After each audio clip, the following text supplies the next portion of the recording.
Her face survives almost perfectly, but her life does not. Beneath the cool museum light in Berlin, Nefertiti still appears composed, alert, and impossibly present. The long neck, the high blue crown, the balanced features, and the single finished eye seem to belong to a woman who has only just turned away from the court. Yet the world that produced that face is broken. Her city lies open to the desert wind. The palaces where she once walked have collapsed into low walls and dust. The temples that proclaimed a new divine order were dismantled, their stones reused, their names attacked, and their royal images damaged. Somewhere between the last years of Akhenaten and the restoration that followed, Egypt's most visible queen becomes one of its greatest absences. The disappearance is unsettling because Nefertiti had not been a minor figure waiting quietly behind the throne. She had been everywhere. Her image appeared in temples, palaces, boundary monuments, private houses, and scenes of royal ceremony. She stood beside Akhenaten beneath the rays of the Aten, receiving life from the sun disk and presenting the royal family as the centre of creation. At times she was shown almost as his equal. She made offerings, rode in a chariot, performed ritual acts, and even appeared in the traditional posture of a king defeating an enemy. Few queens in Egyptian history were displayed with such intensity.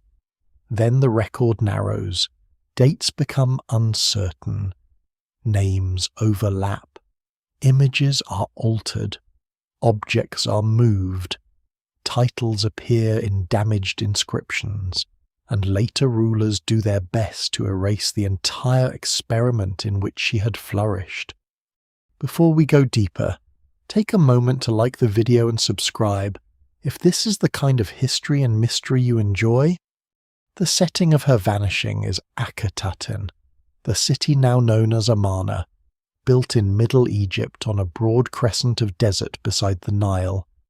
Akhenaten founded it as the earthly home of the Aten, away from the older centres of power.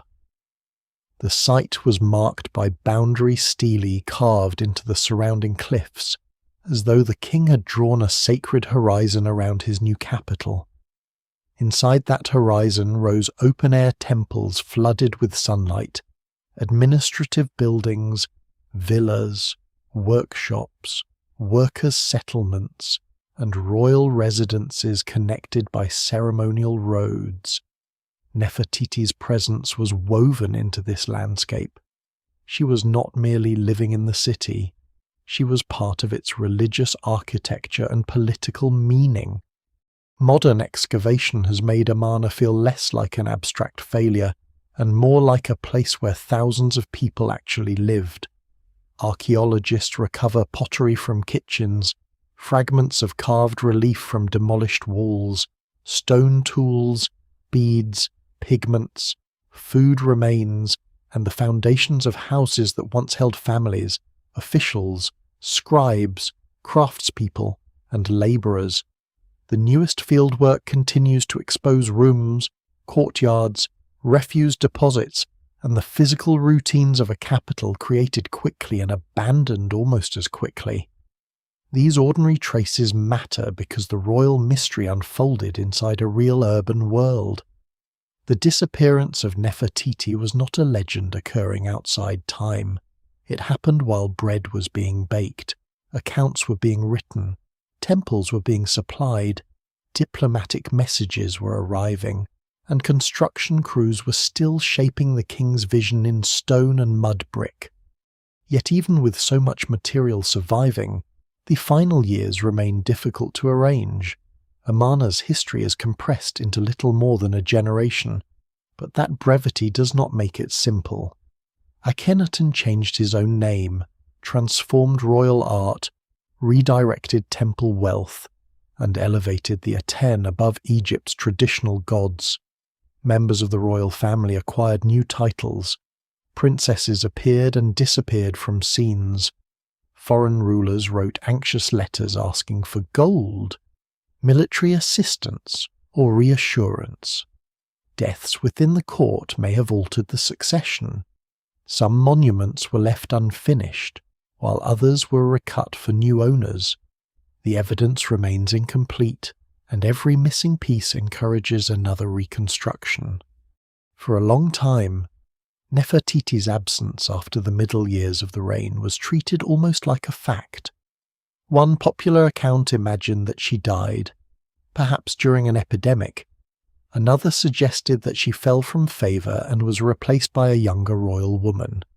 A more dramatic version placed her in conflict with Akhenaten, removed from court or quietly disgraced. These stories were attractive because they gave the silence a clear cause. They also reflected a familiar habit in royal history, when a powerful woman disappears from documents. Later observers often assume scandal, punishment, or tragedy. But archaeology rarely provides endings so neatly arranged. A crucial inscription discovered at Deir Abu Hinis would eventually force scholars to rethink the old timeline. It refers to Nefertiti as great royal wife in Akhenaten's 16th regnal year, far later than many earlier theories allowed. That single date does not solve her fate. It does not tell us whether she died before Akhenaten, survived him, ruled beside him, or adopted another royal identity. What it does is close several easy exits. Nefertiti cannot simply be removed from the story after year 12 without explaining why her name and title still appear near the end of the reign. This makes her disappearance stranger, not less so. The woman who vanishes is not fading gradually into ceremonial irrelevance. She remains queen astonishingly late, in a court already under pressure. Akhenaten's religious revolution has narrowed Egypt's official sacred world around the Aten and the royal family. Traditional institutions have been disrupted. The new city is magnificent in intention, but fragile in duration. Beyond Egypt, imperial relationships require attention. Within the palace, succession must be settled. The royal daughters are growing into political figures of their own. Then, in the final sequence of the Amarna age, identities begin to blur. Names such as Smenkhkare and Neferneferuaten emerge from a damaged record. Some inscriptions carry feminine markers, others have been altered or reused. Burial equipment later found in Tutankhamun's tomb may once have belonged to another ruler. Faces on monuments are recarved, cartouches are replaced. The ancient evidence behaves almost like a manuscript from which several pages have been torn, and the remaining lines written over by different hands. Scholars still debate how many rulers occupied the throne between Akhenaten and Tutankhamun, how long they reigned, and whether Nefertiti was one of them. There is also the force of deliberate forgetting. After the Amarna experiment ended, the court returned to older religious centres. The Aten lost royal supremacy. Akhetaten was abandoned. Akhenaten's monuments were dismantled, and his memory was treated as dangerous. Later king lists omitted him, and those closely connected to his reign. This destruction was never perfectly systematic, but it was effective enough to fracture the historical sequence. Nefertiti's silence may therefore be partly biological, partly political, and partly manufactured. She may have died, changed her name, changed her status, or been absorbed into a new royal identity. Then the restoration erased the clues that could have distinguished one possibility from another. What survives in the record suggests a queen standing at the centre of a state experiment that could not outlive its creators. Her face became timeless because one sculptor's model escaped destruction. Her biography became uncertain because almost everything around it did not. The unfinished eye of the Berlin bust has often attracted attention. But the greater incompletion lies beyond the object. Egypt preserved her gaze while losing the final act of her life. To understand how such a visible woman could become so difficult to find, the story must move backward, before the abandonment, before the damaged names, and before the queen became an icon. It must begin with the woman behind the famous face, whose origins are almost as uncertain as her end. The woman behind the famous face enters history without a childhood. No surviving inscription records the place of her birth, the names of her parents, or the circumstances that brought her into the royal household. By the time she becomes clearly visible, she is already the great royal wife of the future Akhenaten, standing beside a king who is beginning to reshape the religious and political language of Egypt. The silence before that moment has invited generations of speculation, but the surviving evidence allows only cautious reconstruction. Nefertiti may have risen from within the highest ranks of the Egyptian court, but her precise family remains uncertain. Her name is often translated as "the beautiful one has come," a phrase that seems almost designed for legend. It has encouraged the idea that she arrived from abroad, perhaps as a foreign princess sent to Egypt through diplomatic marriage. Ancient Egypt maintained relationships with powerful kingdoms across the Near East, and royal women did travel between courts. Yet a poetic name is not a passport. Egyptian names frequently carried religious, symbolic, or hopeful meanings, and nothing in Nefertiti's surviving titles identifies her as the daughter of a foreign ruler. No diplomatic archive introduces her arrival. No foreign genealogy claims her. The attractive outsider theory remains possible only in the broadest sense, but it lacks direct support. A more widely discussed possibility connects her to a senior courtier who later became pharaoh after Tutankhamun. Held the influential title God's Father, a designation whose exact significance varies by context. Some have interpreted it as evidence that he was Nefertiti's father, particularly because his wife, Te, carried the title nurse of the great royal wife. That title places Te close to Nefertiti, perhaps from an early age, but it does not prove biological motherhood. A nurse could be a trusted caretaker, a woman attached to the upbringing of an elite child, or a court figure whose relationship was later honored through formal titles. If I was Nefertiti's father, it is curious that the connection was never stated plainly. If Te raised her without giving birth to her, then Nefertiti's biological parents disappear even more completely. I's career nevertheless makes the theory understandable. He belonged to the inner circle of the Amarna court, survived the collapse of Akhenaten's system, served under Tutankhamun, and eventually took the throne. His ability to endure several dangerous transitions suggests deep court experience and carefully managed alliances. A daughter married to the king would help explain his proximity to royal power. But the reasoning can also run in reverse. Later observers may have made him Nefertiti's father precisely because he was powerful and close to her. The evidence remains incomplete, and no single inscription closes the question. Another possibility is that Nefertiti belonged to a branch of the royal family whose records have been lost. Egyptian kings often married women from elite or royal circles without leaving detailed accounts of their ancestry.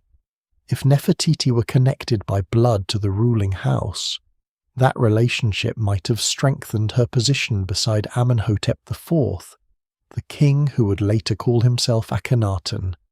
Yet unlike some queens, she is not securely titled king's daughter. That absence matters, although it is not decisive.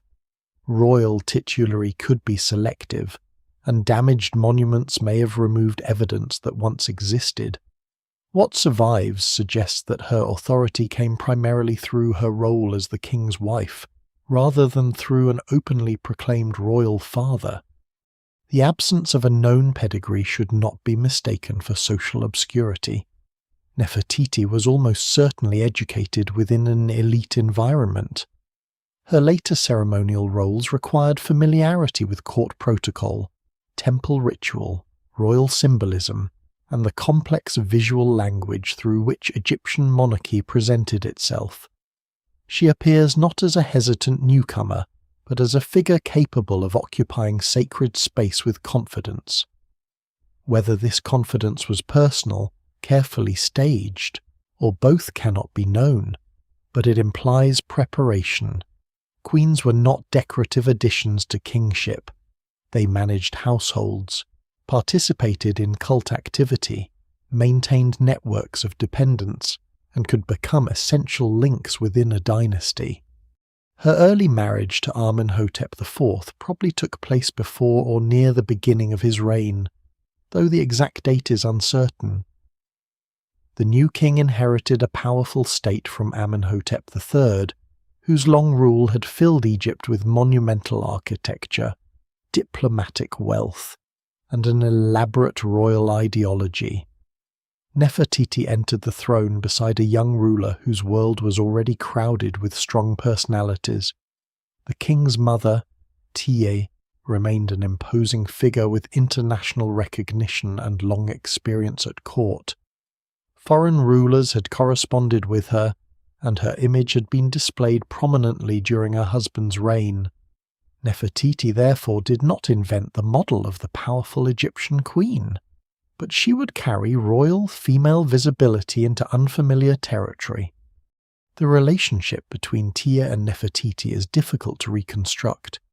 They appear within the same broad courtly world, and Tiye visited Akhetaten after its foundation. But the surviving evidence does not reveal whether she acted as mentor, rival, political elder, or some combination that changed over time.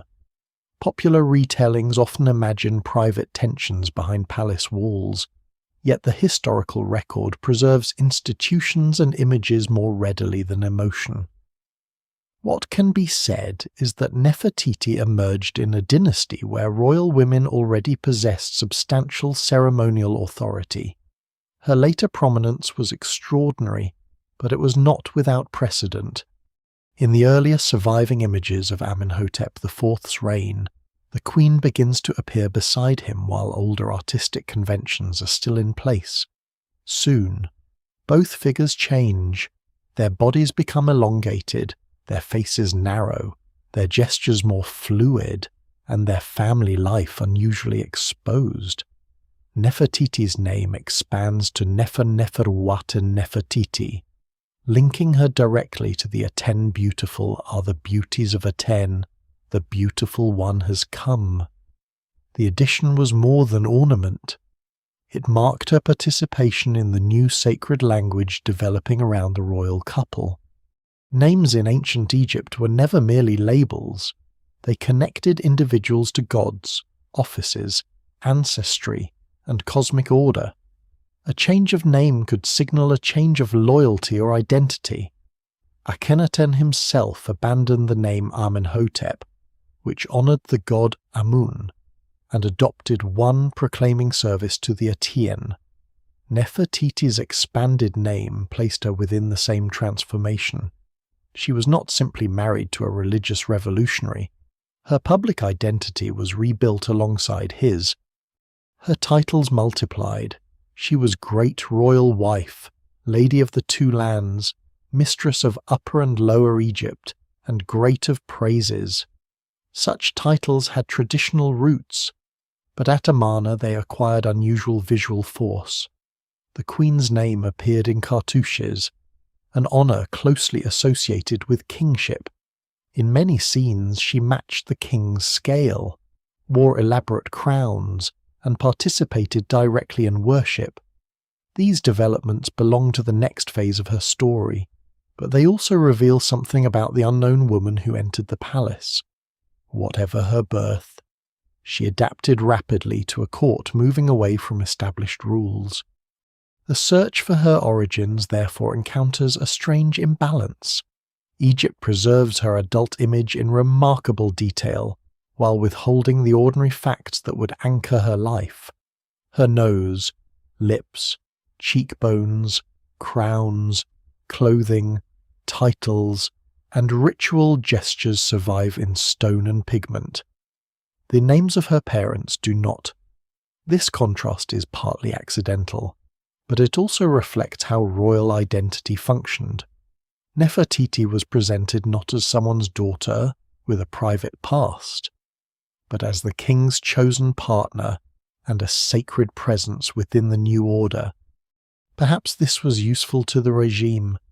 A queen with no publicly emphasized lineage could be remade completely through royal ideology. Her authority did not need to point backward. It could point toward the Aten, the king, the new capital, and the future the couple claimed to be creating. The beautiful one had come, but from where was less important than what she was becoming. By the time the court began its great departure from tradition, Nefertiti's earlier life had already vanished behind her titles. Ahead lay a marriage unlike any other preserved from pharaonic Egypt, a partnership that would place husband and wife at the center of sunlight, ritual, family, and state power. Her origins remain hidden, but her transformation into a revolutionary queen is about to become visible on nearly every wall. Nefertiti's marriage placed her beside a king who inherited one of the wealthiest and most powerful states of the ancient world, yet seemed increasingly unwilling to rule it in the manner expected of him.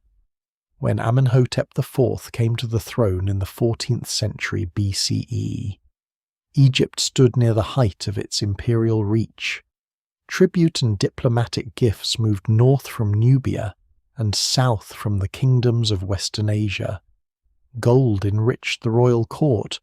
Temples controlled estates, workshops, livestock, ships, and enormous bodies of labour. The monarchy rested upon traditions that had accumulated over centuries, binding the king to many gods, many priesthoods, and many sacred landscapes. Nefertiti entered royal life at the moment her husband began to loosen those bonds. The early years of their marriage remain only partially visible. No private letters survive between them, and the scenes carved on temple walls were instruments of royal ideology rather than candid records of affection. Yet their public partnership was unusually persistent. Nefertiti does not appear as an occasional companion summoned for festivals or dynastic display. She's repeatedly positioned beside Amenhotep IV as the king develops a new language of power. Their images change together, their names change, their family becomes part of state ritual. Whatever their private relationship may have been, the monarchy increasingly presented them as an inseparable pair. This was not entirely without precedent. Earlier queens had held wealth, religious offices, estates, and political influence. Amenhotep IV's mother, Tiye, had appeared prominently beside Amenhotep III and was recognized by foreign courts as a significant figure in her own right.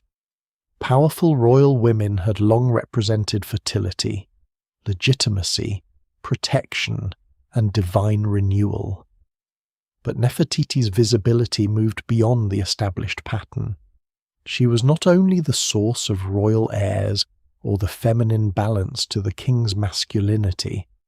She became an active participant in the sacred work through which Egypt believed order was maintained. The marriage was also dynastic. Nefertiti bore 6 known daughters: Meritaten, Mekhetaten, Ankhkheperure Neferneferuaten Tasheret, Neferneferuaten, and Setepenre. Their birth strengthened the royal household but did not immediately provide the clearly documented male successor that traditional accounts might expect. The family's public presentation, however, did not conceal the daughters or treat them as secondary. They appeared frequently with their parents, sometimes in intimate scenes beneath the rays of the Aten. One child sat upon Nefertiti's lap, another reached toward the king. Small hands touched royal faces and jewellery. These images have often been read as evidence of unusual domestic warmth, though caution is necessary. They were carefully composed statements of sacred kingship, not family photographs. Even so, the choice to display such gestures was significant. Traditional Egyptian art could show affection, but royal monuments usually emphasized timeless stability. At the new court, the king and queen appeared in motion, leaning toward one another, holding their daughters, receiving life together from the sun. The royal household became a living theological image. Nefertiti's role as wife and mother was therefore political in the deepest Egyptian sense. The prosperity of the land, the continuation of the dynasty, and the favour of the divine were represented through the visible unity of the family. Amenhotep IV's early building program already revealed the direction in which the reign was moving. At Karnak, the great sacred complex associated especially with Amun, he constructed temples dedicated to the Aten. These buildings used smaller stone blocks that could be handled quickly, allowing walls and courts to rise at unusual speed. The Aten was not entirely new. Solar worship had deep roots in Egypt, and the sun disk had appeared before this reign. What changed was emphasis. The Aten began to occupy a central position, while the king and queen became its privileged human intermediaries. Nefertiti was present within these new temples in a manner that astonishes even after millennia of royal imagery. Reconstructed blocks show her performing rites, presenting offerings, and appearing independently before the Aten. In some scenes, the king is absent. The queen acts as the central ritual figure accompanied by her daughters. This does not necessarily mean she possessed authority equal to Amenhotep IV in every political sphere, but it indicates that the new religious system required her presence. Her body, titles, and fertility were being incorporated into its structure. The couple's physical appearance also shifted as the reign progressed. Earlier representations retained many conventional features, but the emerging Amarna style exaggerated long skulls, narrow faces, heavy eyelids, rounded stomachs, broad hips, thin limbs, and extended fingers. Scholars have proposed medical explanations for these forms, sometimes attempting to diagnose the royal family from carved images. Such theories remain speculative. Artistic style in Egypt was never a neutral record of anatomy, and the same unusual features were applied to several members of the court. The images likely expressed a theological idea, royal distinctiveness, or deliberate rejection of older visual conventions rather than a literal catalogue of physical disorders. Within this transformed art, Nefertiti and the king sometimes resemble one another. Their bodies share the same flowing contours, and their faces can be difficult to distinguish when crowns or inscriptions are missing. This visual similarity may have reinforced their union as a sacred pair. The king remained the central ruler, but the queen participated in an almost mirrored form of kingship. Together they stood between the Aten and the rest of humanity. Their partnership unfolded amid tensions that the monuments rarely acknowledged. Egypt's administration could not simply stop because the king's religious priorities were changing. Officials still managed agricultural estates, taxation, border territories, quarrying, diplomacy, and military obligations. Priestly institutions remained deeply embedded within local economies. The court depended upon experienced scribes and administrators whose careers had begun under earlier kings. Nefertiti's household would have formed part of this machinery, employing attendants, stewards, craftspeople, nurses, and officials. Behind the luminous images of the royal couple lay a vast network of labour. Foreign correspondence from the broader Amarna period reveals a world less serene than the palace reliefs suggest. Rulers and vassals wrote to Egypt requesting gold, marriages, recognition, or military support. Rival kingdoms watched one another carefully. Local rulers in the Levant complained of attacks and shifting alliances. It is difficult to determine how directly Nefertiti influenced foreign policy, because surviving letters do not securely assign her a diplomatic role.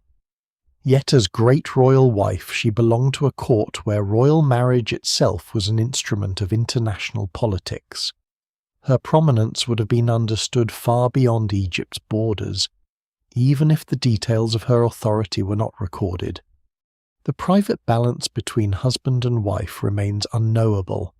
Some modern portrayals imagine Nefertiti as the true intelligence behind Akhenaten's reforms. Others reduce her to a beautiful symbol used by a dominant king. Neither extreme is supported by the evidence. What survives suggests a queen who participated actively and repeatedly in the reign's central project. She may have shaped policy, ritual, or court alliances, but the degree cannot be measured. The images prove visibility and sacred importance. They do not reveal every decision made behind palace doors. There were also other women within the royal household. Kia, a lesser wife of Akhenaten, appears in surviving inscriptions and monuments, though much about her remains uncertain.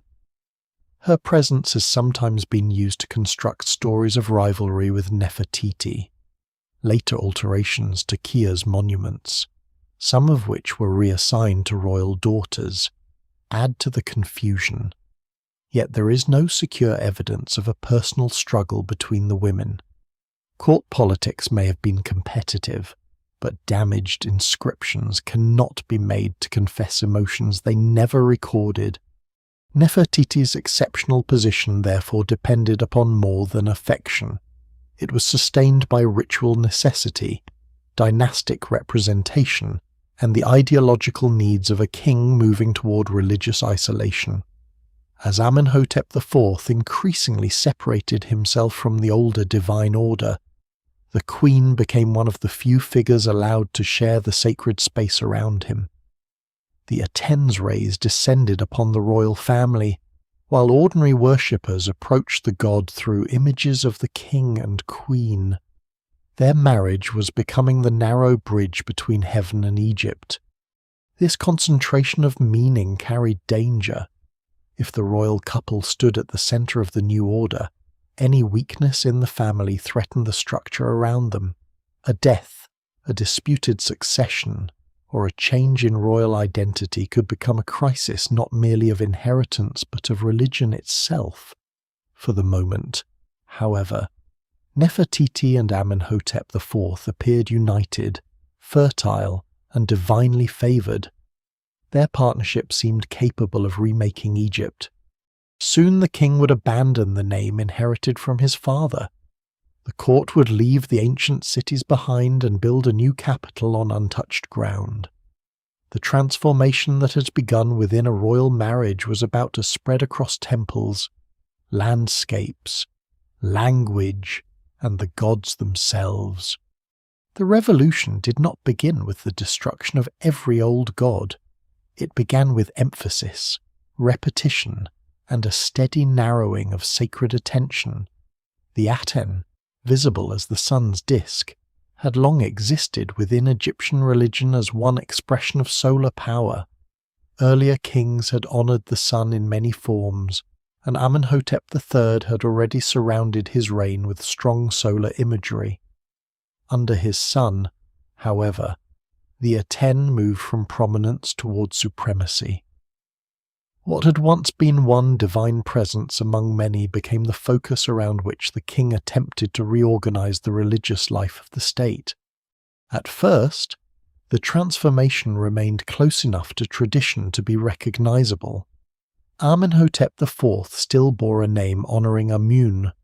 Temples continued to function, Older gods had not yet disappeared from every monument, but the new Aten temples at Karnak already announce a different kind of worship. Their courts opened upward rather than enclosing a divine statue within dark inner chambers. Sunlight itself became the sacred medium. Thousands of offering tables filled broad spaces exposed to the sky, receiving bread, beer, meat, flowers, fruit, incense, and the symbolic abundance of Egypt beneath the Aten's rays. This architecture altered the experience of ritual. Traditional Egyptian temples guided priests through increasingly restricted spaces until they reached a sanctuary where the god's cult image was housed, clothed, purified, and fed. The Aten required no statue in a hidden room. Its visible body crossed the sky above everyone, yet access to its divine meaning remained tightly controlled. The sun might shine upon all Egypt, but the royal couple claimed a unique relationship with it. Akhenaten and Nefertiti became the living interface between the Aten and humanity. On temple walls, the Aten appeared as a disk whose rays ended in small hands. Some hands extended signs of life toward the faces of the king and queen. Others touched crowns or held symbols of royal power. The image was at once intimate and hierarchical. Divine energy flowed directly to the royal household, and from the royal household outward to the land. Ordinary people did not disappear from religion, but their official route to the divine became narrower. They encountered the Aten through the king, Nefertiti, and their daughters. Nefertiti's position within this system was extraordinary. She appeared making offerings on her own, shaking ritual instruments, presenting food, and standing beneath the Aten's life-giving rays. At Karnak, some reconstructed scenes show her without Akhenaten, accompanied by royal daughters and acting in a role usually dominated by the king. In another striking image, she adopts the traditional pose of a ruler smiting an enemy. This motif had represented royal victory and the defense of cosmic order for centuries. Placing a queen within it did not necessarily make her co-ruler in a formal constitutional sense, but it placed her body inside one of kingship's most powerful visual statements. Her importance may have carried theological meaning beyond political rank. Egyptian religion often required complementary masculine and feminine forces. Earlier royal women could embody divine motherhood, sexuality, renewal, or protection. Under the Aten, where much of the older divine family structure was being reduced, Nefertiti may have supplied a necessary feminine component within the sacred royal household. Akhenaten and Nefertiti together could represent a complete creative pair beneath the sun. Scholars still debate exactly how contemporary Egyptians understood this imagery, but the queen was clearly more than a ceremonial companion. The king's own transformation became unmistakable when Amenhotep IV changed his name to Akhenaten, often understood as one who is effective for or useful to the Aten. The rejection of the name Amenhotep severed the most visible link between the king and Amun, the powerful god whose priesthood was centered at Thebes. Nefertiti's expanded name, Neferneferuaten Nefertiti, bound her to the same divine program. Their identities were being rewritten in public, and the royal family now carried the Aten within its names. The language surrounding the Aten also changed. The god received an elaborate official name written inside cartouches, the oval frames normally associated with royal names. This presentation gave the Aten something resembling royal status, as though the sun disk ruled the cosmos while Akhenaten ruled Egypt below. Over time, even the Aten's formal name was revised to remove references to other divine forms that no longer suited the developing theology. The revolution was therefore not fixed from the beginning. It evolved, becoming more exclusive and less tolerant of traditional religious language. It is tempting to call Akhenaten the inventor of monotheism, but that description creates more certainty than the evidence allows. The Aten was elevated above other gods, and later in the reign the names and images of certain deities were attacked. Amun was especially targeted, though the campaign extended beyond him in some contexts. Yet whether ordinary Egyptians were expected to deny the existence of every other divine being is harder to establish. Household objects and private remains suggest that older beliefs did not vanish immediately. Protective figures, traditional amulets, and familiar religious practices continued beneath the official surface. The state could redirect temple wealth and alter monuments more easily than it could empty every home of inherited belief. The revolution was also economic. Egyptian temples were not only places of worship, they controlled land, livestock, workshops, storage facilities, transport networks, and large labor forces. Reducing the prominence of Amun and other gods meant challenging institutions with deep material power. Exactly how temple estates were transferred, disrupted, or absorbed remains uncertain. But the religious transformation cannot be separated from control of resources. Offerings that once supported older cults could now be directed toward Aten temples and the royal administration surrounding them. For priests, scribes, artisans, and officials, adaptation would have been essential. Some families had served traditional cults for generations. Others saw opportunities in the new order. Careers could be rebuilt around loyalty to Akhenaten. Tomb inscriptions at Amarna later praised the king for granting favour, wealth, office, and burial. The ruler presented himself as the source of advancement, just as he presented himself as the channel of divine life. Religious centralization and personal kingship reinforced one another. The famous hymns to the Aten express the beauty of the new vision more clearly than its administrative strain. They describe the sun rising over the horizon, awakening people, animals, plants, birds, ships, and distant lands. When darkness falls, the world appears to sleep or retreat into danger. When the Aten returns, life resumes. This was not a crude worship of a glowing object. It was a theology of universal dependence on light. The sun crossed borders and sustained foreign countries as well as Egypt, creating a cosmic order broader than the Nile Valley. Yet the universal light was interpreted through an intensely exclusive court. The Aten might sustain all peoples, but only Akhenaten claimed full knowledge of the god. Nefertiti stood beside him within that privileged circle. The result was a strange combination of openness and restriction. A god visible to everyone, approached officially through almost no one. The royal family's intimate scenes supported this theology. The Aten's rays touched Akhenaten, Nefertiti, and their daughters as they embraced, dined, rode, worshipped, or mourned. Domestic closeness became sacred evidence. The family did not merely receive divine favour, it demonstrated how divine life entered the human world. Their bodies were therefore political instruments.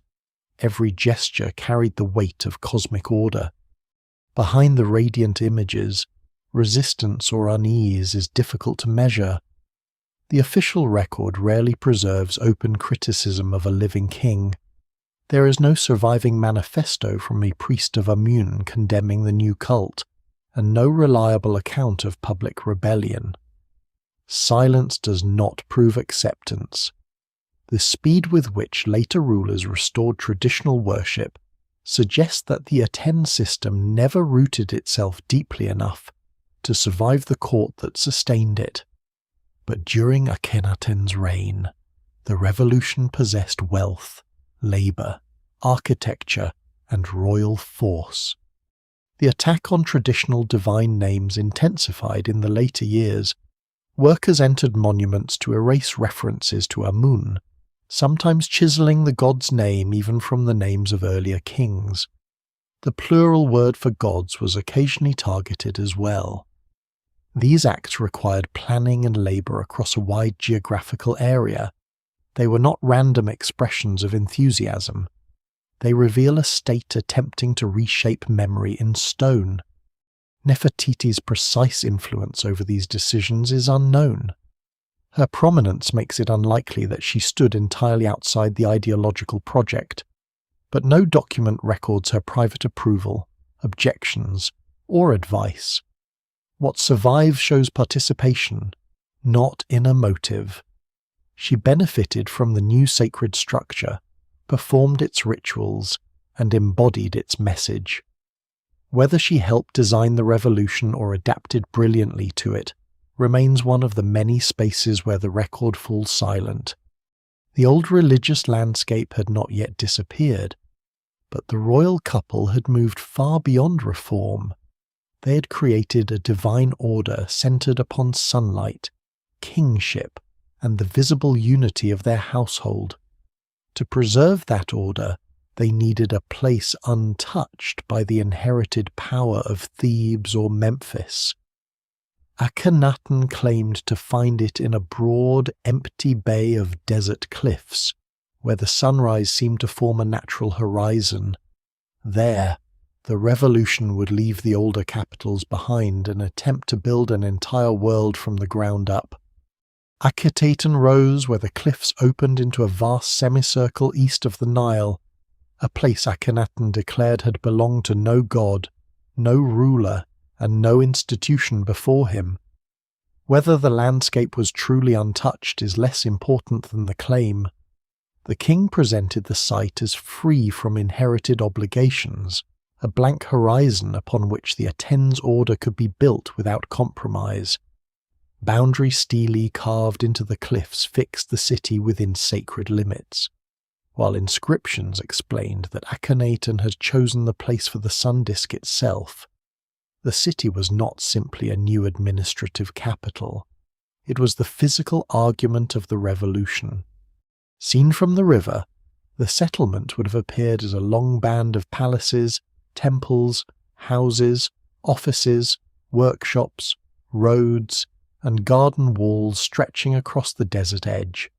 It was built quickly, largely from mud brick and small stone blocks that allowed construction to move at a remarkable pace. Speed was essential. Akhenaten was not planning for some distant successor to complete the project.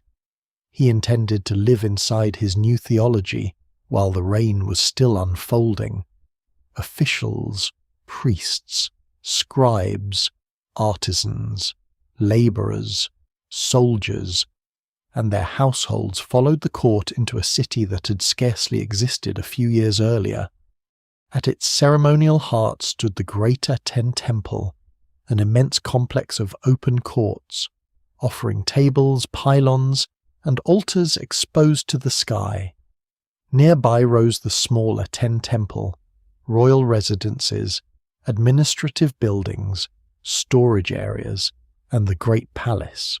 A broad road, often called the Royal Road, connected important parts of the city and created a stage upon which royal movement could be seen.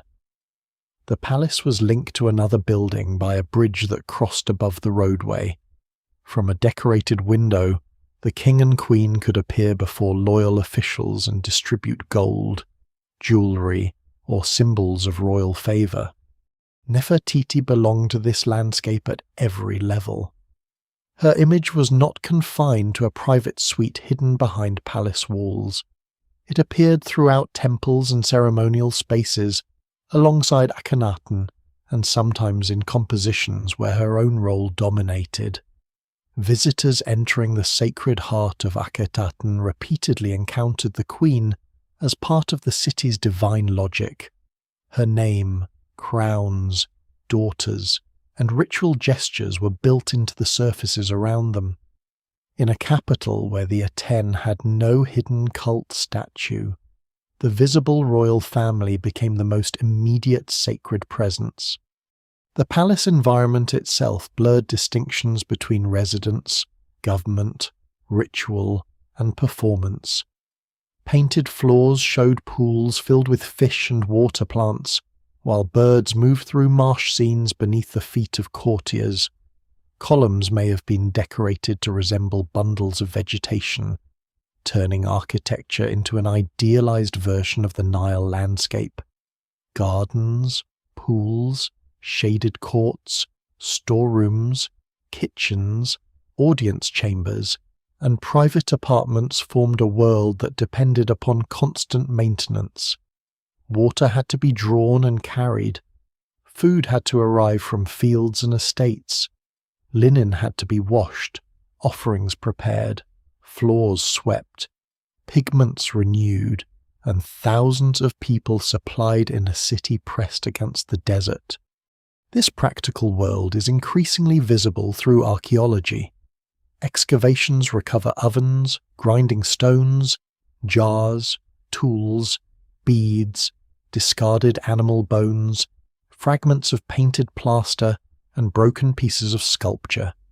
Houses reveal reception halls, sleeping rooms, work areas, courtyards, and storage facilities. Some belonged to senior officials and were surrounded by smaller dwellings occupied by servants and dependents. Others were more modest, crowded into neighborhoods where daily life would have been shaped less by theology than by heat, dust, work, and access to food and water. The newest investigations at Amarna continue to refine this picture.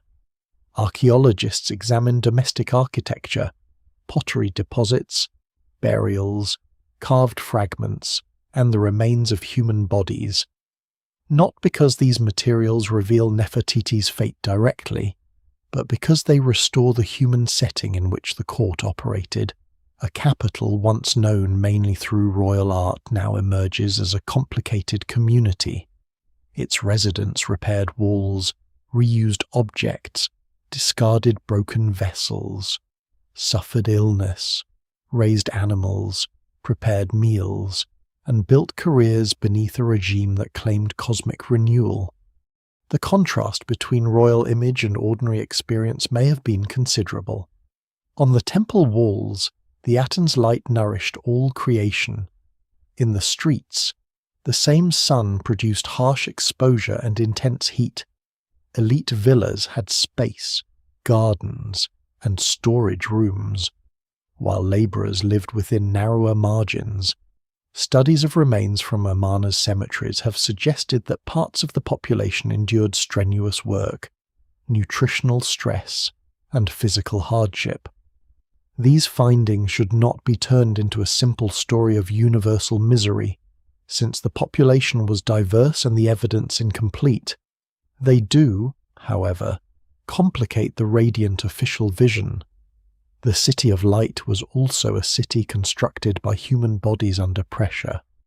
Nefertiti's daily movements through this environment cannot be reconstructed hour by hour, but the architecture suggests a life divided among ritual, household management, ceremonial display, and dynastic responsibility. She would have been surrounded by attendants, administrators, nurses, musicians, fan-bearers, guards, craftspeople, and officials responsible for her estates and possessions. Her daughters accompanied her frequently in formal imagery, and royal women likely occupied interconnected households rather than isolated private chambers. The Queen's residence was therefore not merely domestic. It was an institution with personnel, wealth, and political reach. The royal road made movement itself part of government. When Akhenaten and Nefertiti travelled between palace and temple, the procession displayed hierarchy to the city. Chariots, guards, officials, attendants, and princesses transformed ordinary passage into public ritual. The royal family could be seen beneath the open sky, moving through the capital built around their unique access to the Aten. This visibility helped sustain the regime. Akhetaten had no centuries of sacred tradition to legitimize it. Its authority had to be performed repeatedly through ceremonies, rewards, festivals, and royal appearances. One important event was the reception of foreign tribute, depicted in the royal tomb and dated to Akhenaten's 12th year. Delegations from different regions bring goods before the royal family, while Nefertiti and the princesses occupy prominent positions beside the king. This scene presents Egypt as wealthy, stable, and internationally dominant. Yet such images cannot be treated as neutral reports. They compress diplomacy into idealized order, showing the world acknowledging the Aten's chosen rulers. Beyond the composition, Egypt's foreign relationships were more difficult, and the surviving correspondence from the period contains complaint, negotiation, and uncertainty. Still, the event reveals how fully Nefertiti had entered the state's public theatre. She was present when foreign wealth was displayed, when officials were rewarded, when the Aten received offerings, and when the royal household appeared as the source of prosperity. Her authority was not explained through a legal document. It was repeated visually until it became part of the city's normal order. Private devotion also reflected the royal presence. In some Amarna houses, small shrines contained images of the king, queen, and their family beneath the Aten. This suggests that the royal household itself could become an object of household reverence or loyalty. Ordinary residents may have approached the distant god through familiar images of the rulers. At the same time, traditional protective beliefs continued in quieter forms. Archaeological finds indicate that older deities and domestic practices were not completely erased. The official city spoke the language of the Aten, but its inhabitants carried older religious habits with them. Akhetaten was therefore both radical and incomplete. It succeeded in concentrating the court, building monumental spaces, and surrounding Nefertiti with an unprecedented visual presence. It did not erase the complexity of Egyptian life. Beneath the official surfaces, the city remained full of compromise, adaptation, and inherited custom. For Nefertiti, however, the capital offered something no earlier landscape could provide. It placed her inside a royal world designed during her own lifetime, free from most of the visual hierarchies that had limited queens before her. Every open court and ceremonial route reinforced the partnership at the center of the regime. Within this city, her image could expand beyond that of wife and mother into forms that approached the language of kingship itself. The desert capital made her visible on a scale Egypt had rarely granted a queen, and the poses she assumed there would become some of the strongest evidence that her power may have reached much further than her title alone suggests. The most revealing images of Nefertiti are not the serene portraits that made her famous. They are the scenes in which she behaves like a king. Across the surviving fragments of Amarna art, she raises offerings before the Aten, drives ceremonial chariots, distributes royal favour, wears crowns associated with sovereignty, and occupies visual spaces traditionally reserved for the pharaoh. Most striking of all, she appears in the ancient pose of smiting an enemy, one arm raised while a captive is held beneath her. For centuries, that posture had declared that the ruler alone defended Egypt against chaos. At Amarna, the body performing it could be Nefertiti's. This did not automatically make her pharaoh. Egyptian imagery was flexible enough to grant queens exceptional symbolic roles without formally placing them on the throne. Yet the frequency and force of Nefertiti's representations cannot be dismissed as decoration. She was not shown merely standing behind Akhenaten or offering passive support. She acted. Her hands touched ritual objects. Her body occupied the center of compositions. Her name appeared in cartouches.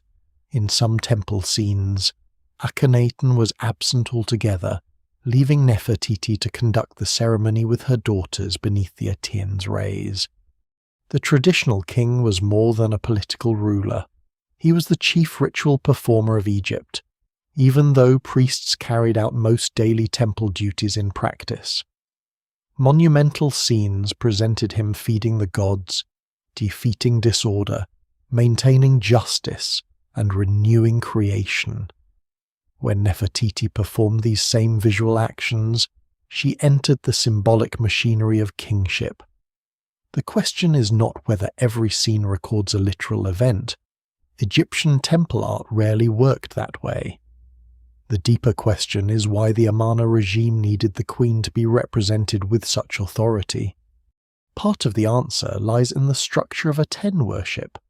The Aten had no human-shaped cult image hidden in a sanctuary, and no elaborate divine household like those surrounding many older gods. The royal family filled that absence. Akhenaten served as the primary intermediary, but Nefertiti supplied a complementary presence that the theology appears to have required. Together they received the Aten's life and passed its benefits toward Egypt. Their daughters extended this sacred family pattern, creating a visible chain between the sun disk and the human world. Nefertiti's femininity was not concealed in these scenes. She did not need to become visually male in order to wield royal symbols. Her clothing, crowns, and body still marked her as queen, but her actions crossed the usual boundary between queenly support and kingly performance. This makes her position different from that of Hatshepsut, who had ruled more than a century earlier. Hatshepsut gradually adopted the full titulary and visual forms of a male pharaoh, including the ceremonial beard and masculine grammar of kingship. Nefertiti's images at Amarna often preserve her female identity, even while granting her powers associated with the ruler. She appears not as a woman disguised as a king, but as a queen whose role has been expanded until the distinction becomes unstable.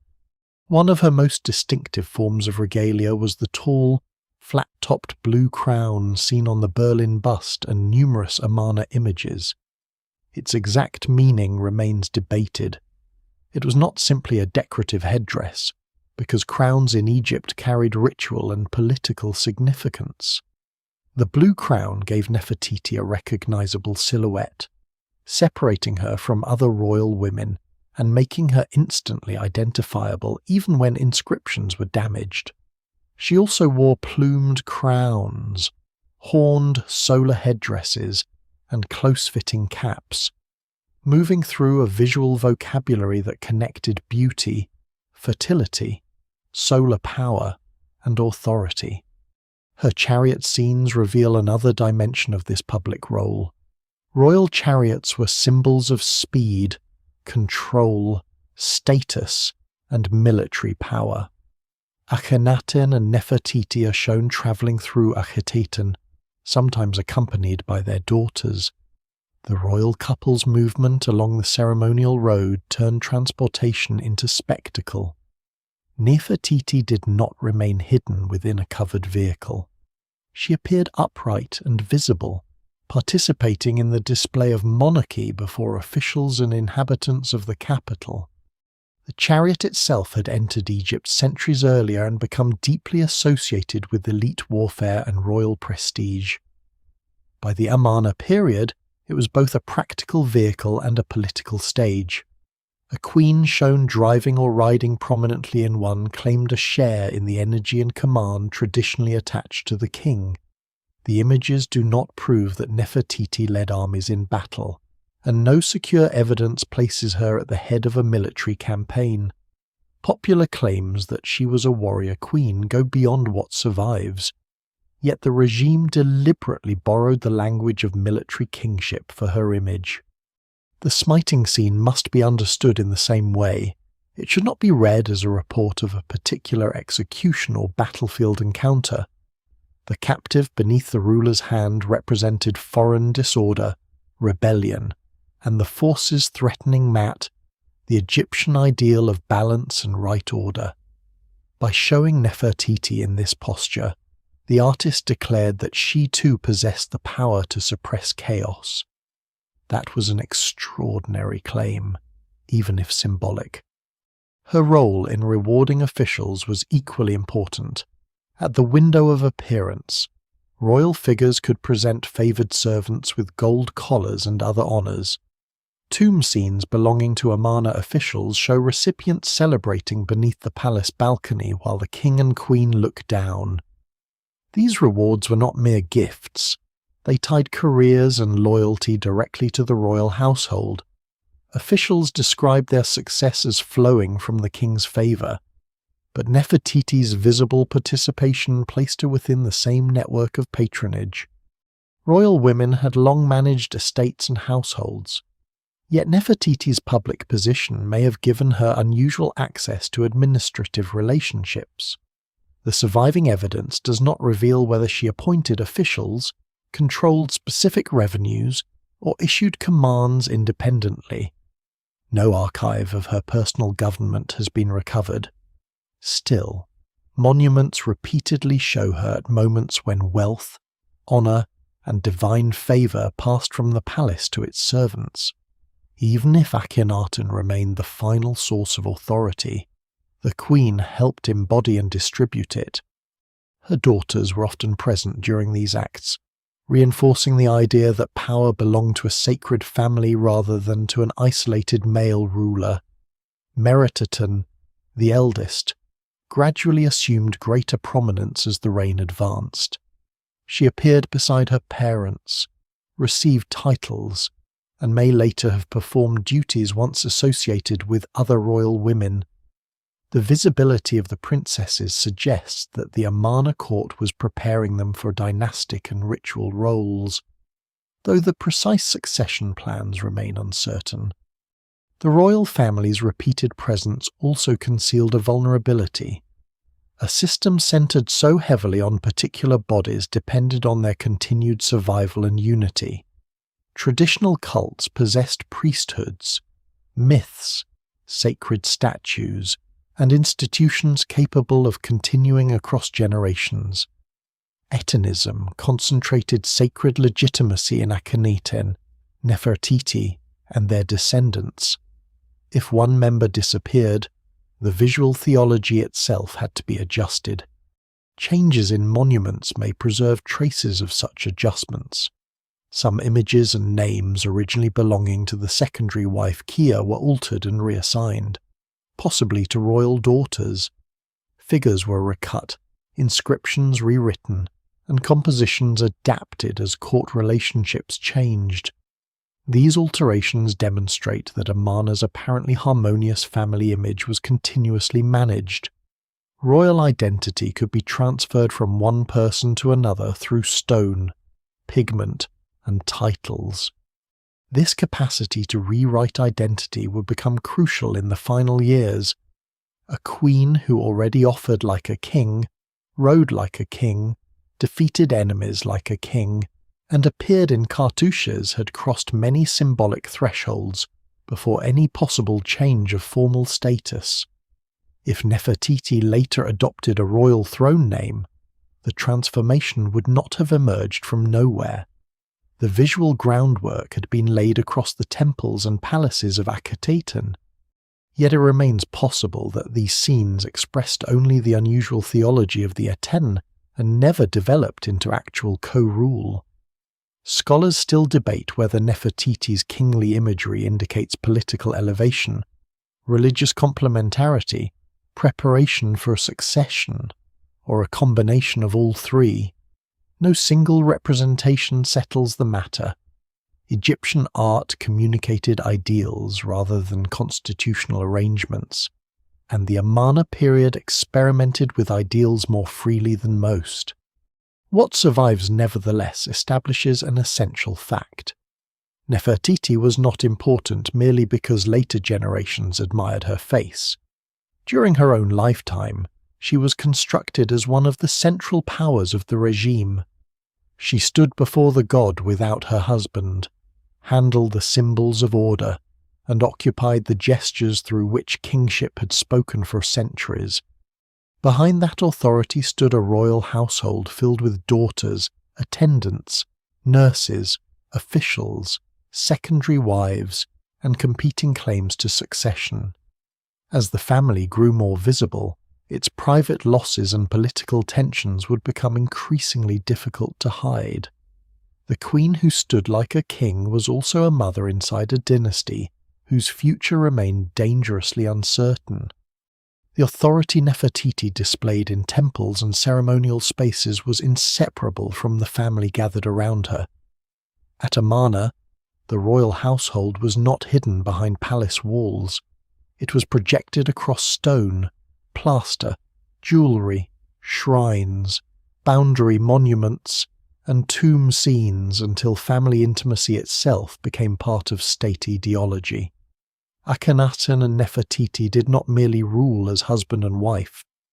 They presented themselves as the centre of a sacred lineage whose daughters helped complete the living image of the Aten's order. 6 daughters are securely associated with the couple.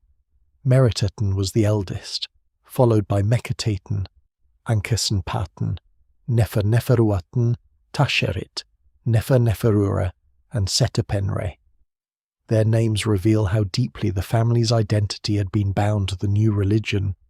Several honoured the Aten directly, while Ankhkheperure's name proclaimed that her life belonged to the sun disk. These were not casual naming choices. Each child carried the theology of the reign into the structure of the dynasty. The princesses appear so frequently that modern viewers can almost feel they know them. They sit on their mother's lap, touch their parents' faces, shake ritual instruments, ride in chariots, and stand beneath the Aten's rays. Yet the apparent intimacy should not be mistaken for private documentary realism. Every gesture was selected. The royal family's closeness communicated harmony, fertility, continuity, and divine favour. Their affection was political because the stability of the household represented the stability of Egypt itself. Nefertiti occupied the centre of this arrangement. Her motherhood strengthened her sacred role, but it did not limit her to domestic symbolism. She offered to the Aten while her daughters stood behind her.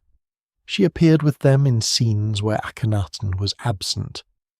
The princesses extended her ritual presence, forming a female group within the royal cult that could act alongside or around the king. This arrangement may have helped replace older divine family structures that the Aten revolution had pushed aside. Where traditional religion had offered generations of gods and goddesses, Amarna displayed a human royal family saturated with divine light. Meritaten gradually became the most prominent of the daughters. Her name, meaning beloved of the Aten, appears in important contexts, and she received the title Great Royal Wife during the unsettled closing phase of the Amarna period. The identity of the king beside whom she held that title remains debated. She may have been associated with Smenkhkare, or her status may have shifted amid other changes in the royal succession. What survives in the record suggests that she was being prepared for a role far beyond that of an ordinary princess. Her growing visibility may also reflect the disappearance of other women from the court. Queen Tiye, Akhenaten's formidable mother, had remained a figure of prestige, but she belonged to an older generation. Kia, a secondary wife of Akhenaten, appeared with distinctive titles and may have occupied an important position for a time. Her monuments were later altered, and some of her images and inscriptions were reassigned to royal daughters. The reason is unknown. She may have died, lost status, or simply been removed from official representation during another reorganization of the household. Stories of bitter rivalry between Kia and Nefertiti remain speculative. The carved evidence records replacement, not emotion. The reassignment of Kia's monuments reveals how flexible royal identity could become under pressure. A figure's name could be erased and another inserted. A crown could be reshaped. A body could remain while the person represented by it changed. Such alterations were common enough in Egyptian history, but at Amarna they occurred within a court whose chronology was already unusually compressed. The result is a landscape of images that cannot always be trusted to preserve their first meaning. Succession lay beneath these changes. Akhenaten needed a recognized heir, yet the surviving evidence does not clearly identify a son of Nefertiti. Tutankhaten, later Tutankhamun, emerged as king after the obscure reigns that followed Akhenaten, but his mother is not securely identified as Nefertiti. Genetic research has linked the mother of Tutankhamun to the mummy known as KV35YL within the proposed royal family reconstruction, but it has not supplied a historical name. The popular claim that Nefertiti was certainly Tutankhamun's mother therefore goes beyond the evidence.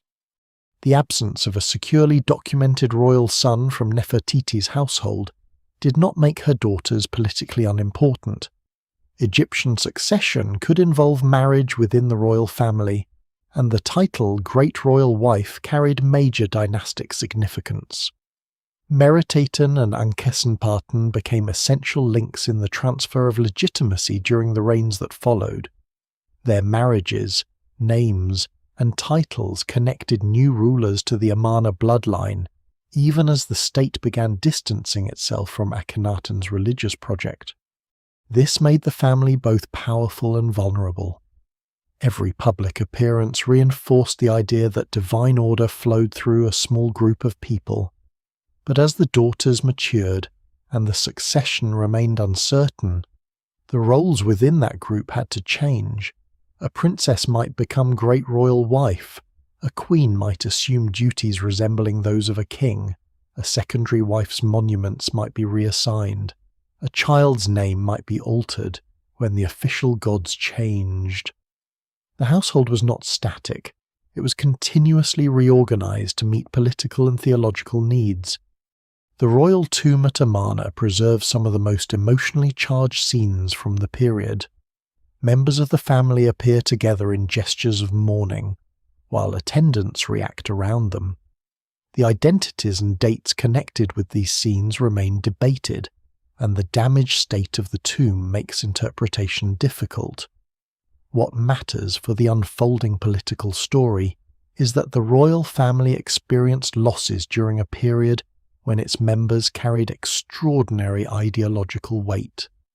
A household presented as the perfect image of divine life was not protected from mortality. The deaths or disappearances of royal women also affected ritual function. If one daughter had regularly accompanied Nefertiti in ceremonies, another might take her place. If Kia no longer appeared, her monuments could be transformed. If the king's health or position weakened, the queen's authority might expand. No single explanation fully accounts for every alteration, but the pattern suggests a court adapting quickly to changing circumstances. Nefertiti's position within this family was therefore more complex than that of a mother preserving a line of succession. She stood at the intersection of religion, dynasty, ceremonial power, and household administration. Her eldest daughters were not only beloved children in royal imagery, they were future carriers of legitimacy. Their titles could stabilize a ruler whose claim was uncertain. Their proximity to Nefertiti may have strengthened the queen's own network within the palace. The court surrounding them included senior officials whose fortunes depended on royal favor. Possibly related to Nefertiti, remained close to the family. His wife Tay's title as nurse of the great royal wife linked her personally to the queen. Other courtiers received decorated tombs at Amarna, where inscriptions praised Akhenaten and depicted royal rewards. These officials were not neutral observers. Their careers were woven into the survival of the regime. As uncertainty grew, loyalty to one member of the royal household rather than another could have serious consequences. though the record rarely reveals such choices directly. Foreign courts also watched the dynasty. Royal marriages were instruments of diplomacy throughout the Late Bronze Age, and the absence of a clear male successor would have been politically significant beyond Egypt. Yet Akhenaten appears to have resisted sending Egyptian princesses abroad, preserving royal daughters within the domestic line.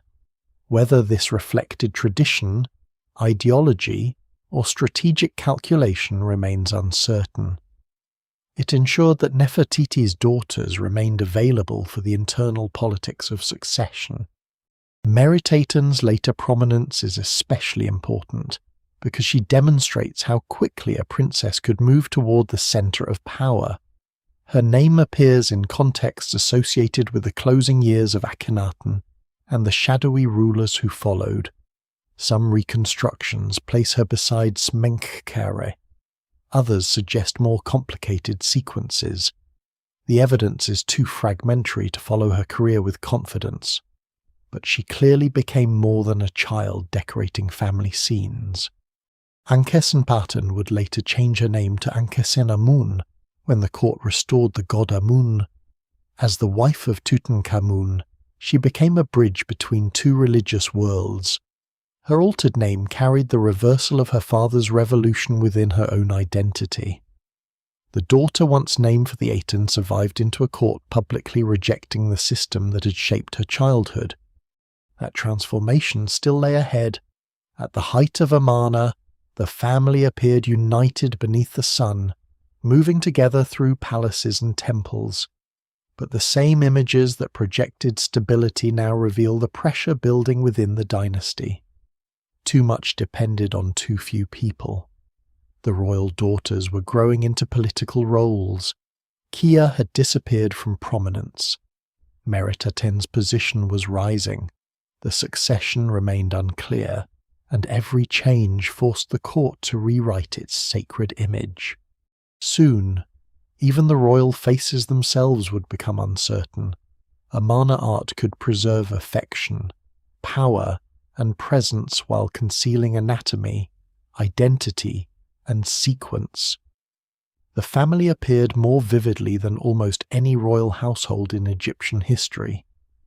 Yet the very style that made Nefertiti unforgettable would make it harder to determine who she truly was and what became of her. The face that came to define Nefertiti was never meant to explain her. It emerged from a sculptor's workshop at Amarna, not from a royal tomb or temple sanctuary, and its perfection has encouraged a misunderstanding ever since. The painted bust now in Berlin looks so immediate that it seems to offer direct access to the woman herself.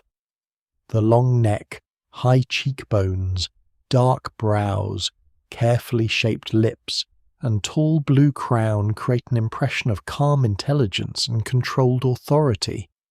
Yet the object is also a work of construction. Its limestone core was refined with layers of plaster. Proportions were adjusted, surfaces polished, and colours applied. One eye was completed with an inserted element, while the other was left without the same final treatment. The bust is a masterpiece of observation and idealization, but it is not a neutral record of anatomy. It was found in 1912 in the remains of a workshop associated with the sculptor Thutmose, among other heads, masks, models, and unfinished studies. This setting matters. The workshop appears to have been a place where royal and elite faces were developed, copied, and standardized for use across the new capital. The famous bust may have functioned as a sculptural model rather than as a finished object intended for public worship. If so, its beauty was practical as well as aesthetic. It helped artists reproduce an approved version of the Queen. That approved version could be remarkably lifelike, but Amarna art never abandoned symbolism. Egyptian portraiture had always balanced individual features with the timeless demands of rank. At Amarna, this balance became more experimental. Artists elongated skulls, narrowed faces, enlarged ears, softened bodies, and emphasized stomachs, hips, and slender limbs. The royal family could appear intimate, vulnerable, almost startlingly human. At the same time, those features were repeated so consistently that they cannot be treated as simple realism. Modern observers have repeatedly tried to diagnose Akhenaten and his family from these images. Suggested explanations have included inherited syndromes and endocrine disorders, but most remain speculative. A carved body is not a medical examination, and the style was applied to several figures around the court. The visual language may have been theological, expressing the royal family as beings who contained complementary qualities beneath the Aten. It may have been political, breaking sharply from earlier conventions. It may also have included genuine observations of particular faces. No single explanation fully accounts for the entire style. Nefertiti's images reveal the difficulty especially clearly. In some works, she appears delicate and refined. In others, her face is long, severe, or nearly indistinguishable from Akhenaten's when inscriptions and crowns are missing.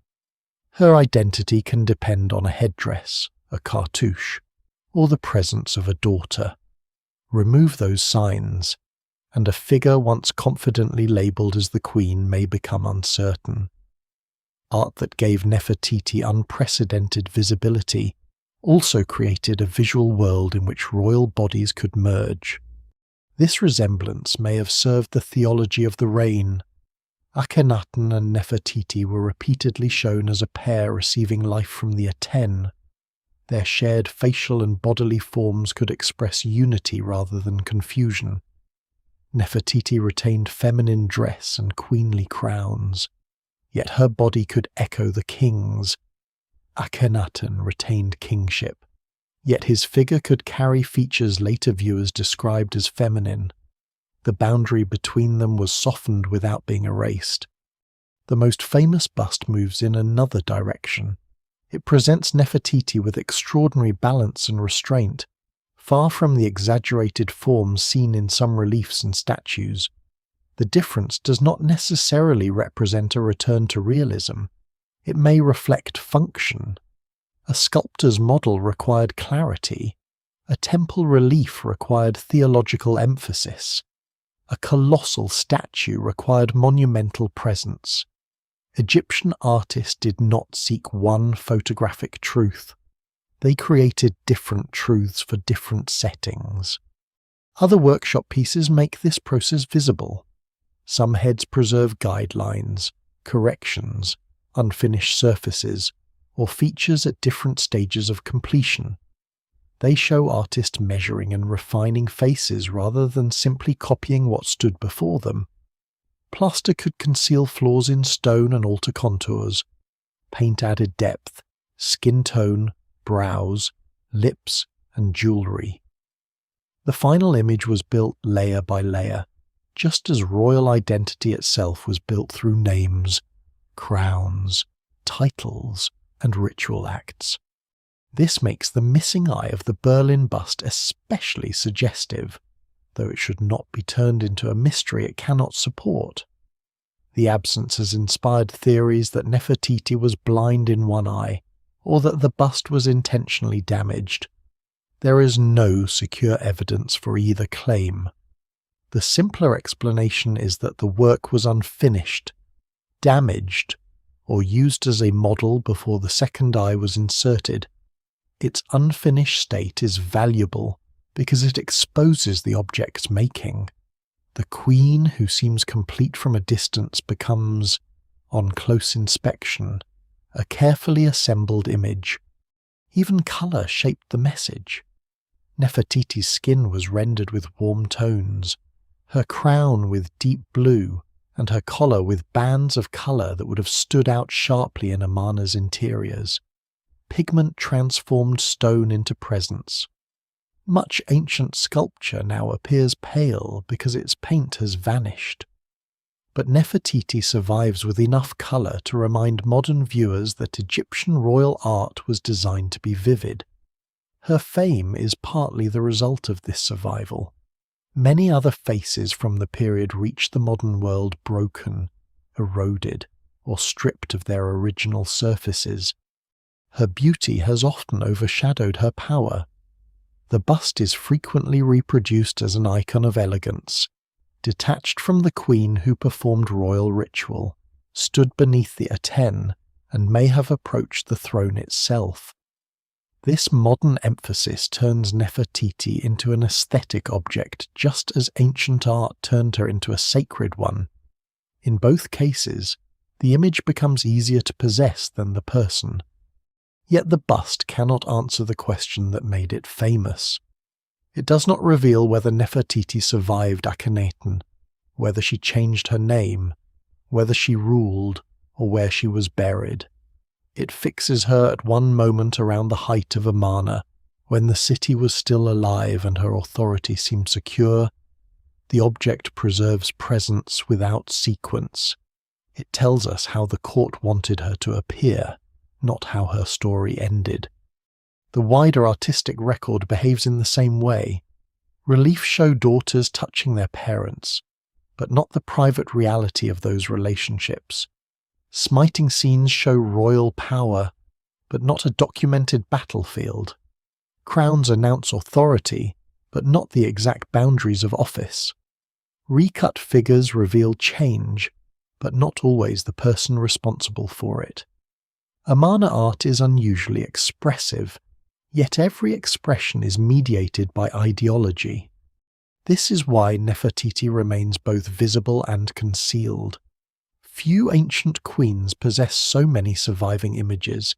Few are so difficult to place in the final years of their lives. Her face can be studied from multiple angles, but her identity begins to dissolve when the chronology becomes unstable.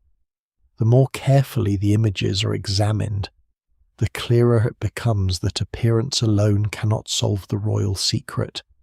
By the later years of the reign, the beauty and confidence of Amarna art were being shadowed by pressure.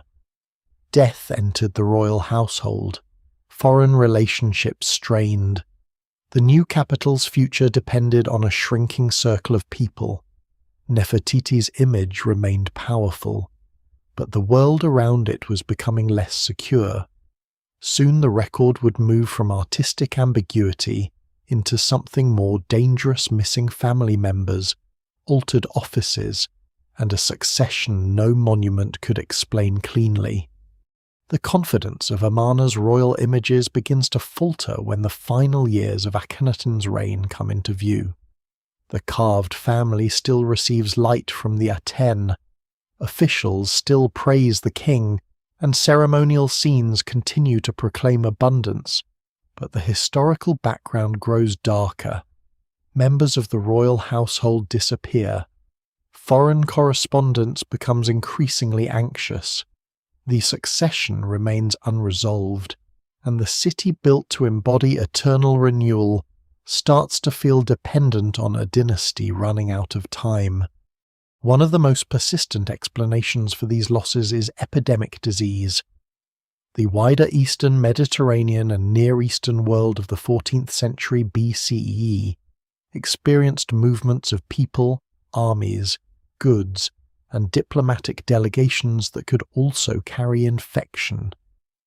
Later, Hittite texts describe a devastating plague associated with captives brought from Egyptian-controlled territory. Though connecting that outbreak directly to Amarna remains difficult, the documents were written from another kingdom and reflect events whose exact chronology and medical nature are uncertain. They indicate that serious disease circulated within the international world Egypt inhabited, but they do not identify a specific pathogen or prove that an epidemic swept through Akhenaten's palace. At Amarna itself, the royal tomb contains scenes of mourning that have often been interpreted as evidence of repeated family deaths. Figures raise their hands in grief around a chamber associated with the princess Meritaten. A royal child is shown nearby in a ceremonial context whose meaning remains disputed. Earlier interpretations sometimes constructed a detailed tragedy from this scene, but the damaged reliefs cannot support every conclusion placed upon them. What survives in the record suggests that Mekhkheperure died during the reign, probably while still a young member of the royal household, and that her death was important enough to be represented in the royal burial complex. Other daughters also vanish from later records. Neferneferu and Setapenra cease to appear, while the evidence for their final years is extremely limited. It is possible that several members of the family died within a relatively short period. Disease is one explanation, but not the only one. Poor survival of monuments, changes in ceremonial roles, and the abandonment of Amarna can also create apparent disappearances. Scholars still debate how many royal deaths occurred, when they happened, and whether they shared a common cause. The uncertainty is intensified by the absence of ordinary records. There is no surviving palace register listing illnesses, treatments, or dates of death for each member of the family. Egyptian monumental art was designed to maintain order, not to preserve a transparent account of crisis. Even scenes of mourning follow formal conventions. They reveal that loss entered the sacred household, but not the full sequence of events behind it. For the Aten system, such losses carried more than private sorrow. The royal family had been presented as the living structure through which divine power reached Egypt. Each daughter participated in rituals, processions, and carefully arranged scenes beneath the sun's rays. When a princess disappeared, the composition of the sacred family changed. When several disappeared, the visual theology had to be adjusted. A system that had concentrated religious meaning in a small number of bodies was vulnerable to mortality in a way older cults were not. The court responded through substitution and reassignment. Images were altered. Titles moved between individuals. Meritaten's prominence increased. Monuments associated with Kia were recut for royal daughters. Such changes may reflect death, demotion, political necessity, or all three. The pattern does not show a stable household progressing smoothly toward succession. It shows a court repeatedly rearranging itself as people vanished from the record. Beyond the palace, Egypt's international relationships also demanded attention. The letters found at Amarna preserve correspondence from foreign kings and vassal rulers across the Near East. These writers requested gold, military support, diplomatic marriages, and recognition. Some complained that earlier promises had not been fulfilled. Others warned of enemies, rebellion, or shifting alliances. The archive presents a world in which Egypt remained prestigious, but could not assume that its influence would maintain itself automatically. The kingdom of Mitanni, once an important diplomatic partner, faced pressure from the rising Hittite state. Local rulers in Syria and Canaan competed with one another while appealing to the Egyptian court. The Habiru appear in several letters as groups associated with disruption and conflict. Though the term did not identify a single people in the simple sense sometimes imagined, some correspondents accused rivals of betrayal while presenting themselves as loyal servants. The truth behind their complaints is often difficult to separate from political maneuvering. It would be too simple to conclude that Akhenaten ignored the empire entirely because he cared only about religion. Egyptian forces and officials remained active, and the survival of urgent letters does not prove that every request went unanswered. Diplomatic archives naturally preserve complaint because rulers wrote when they needed something. Even so, the correspondence reveals strain. The court at Akhetaten had to manage foreign instability while reorganizing religion, constructing a capital, and confronting uncertainty within the dynasty. Nefertiti's role in this affairs is unknown. No surviving diplomatic letter securely records her issuing foreign policy or negotiating on Egypt's behalf during Akhenaten's reign. Yet her position beside the king, her prominence at tribute ceremonies, and the possibility of her later elevation make it difficult to imagine that she remained entirely detached from succession and international concerns. If Akhenaten's health weakened or royal losses reduced the number of viable heirs, the queen's political importance may have increased sharply. The royal family's public image did not admit such weakness. Tribute scenes continued to show distant lands bringing wealth before Akhenaten and Nefertiti. Officials received rewards.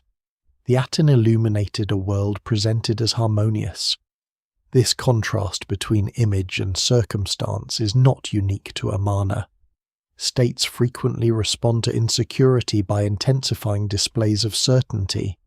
At Akhetaten, where royal ideology depended so heavily on visual repetition, maintaining the appearance of divine order may have become more urgent as the court's future grew less predictable.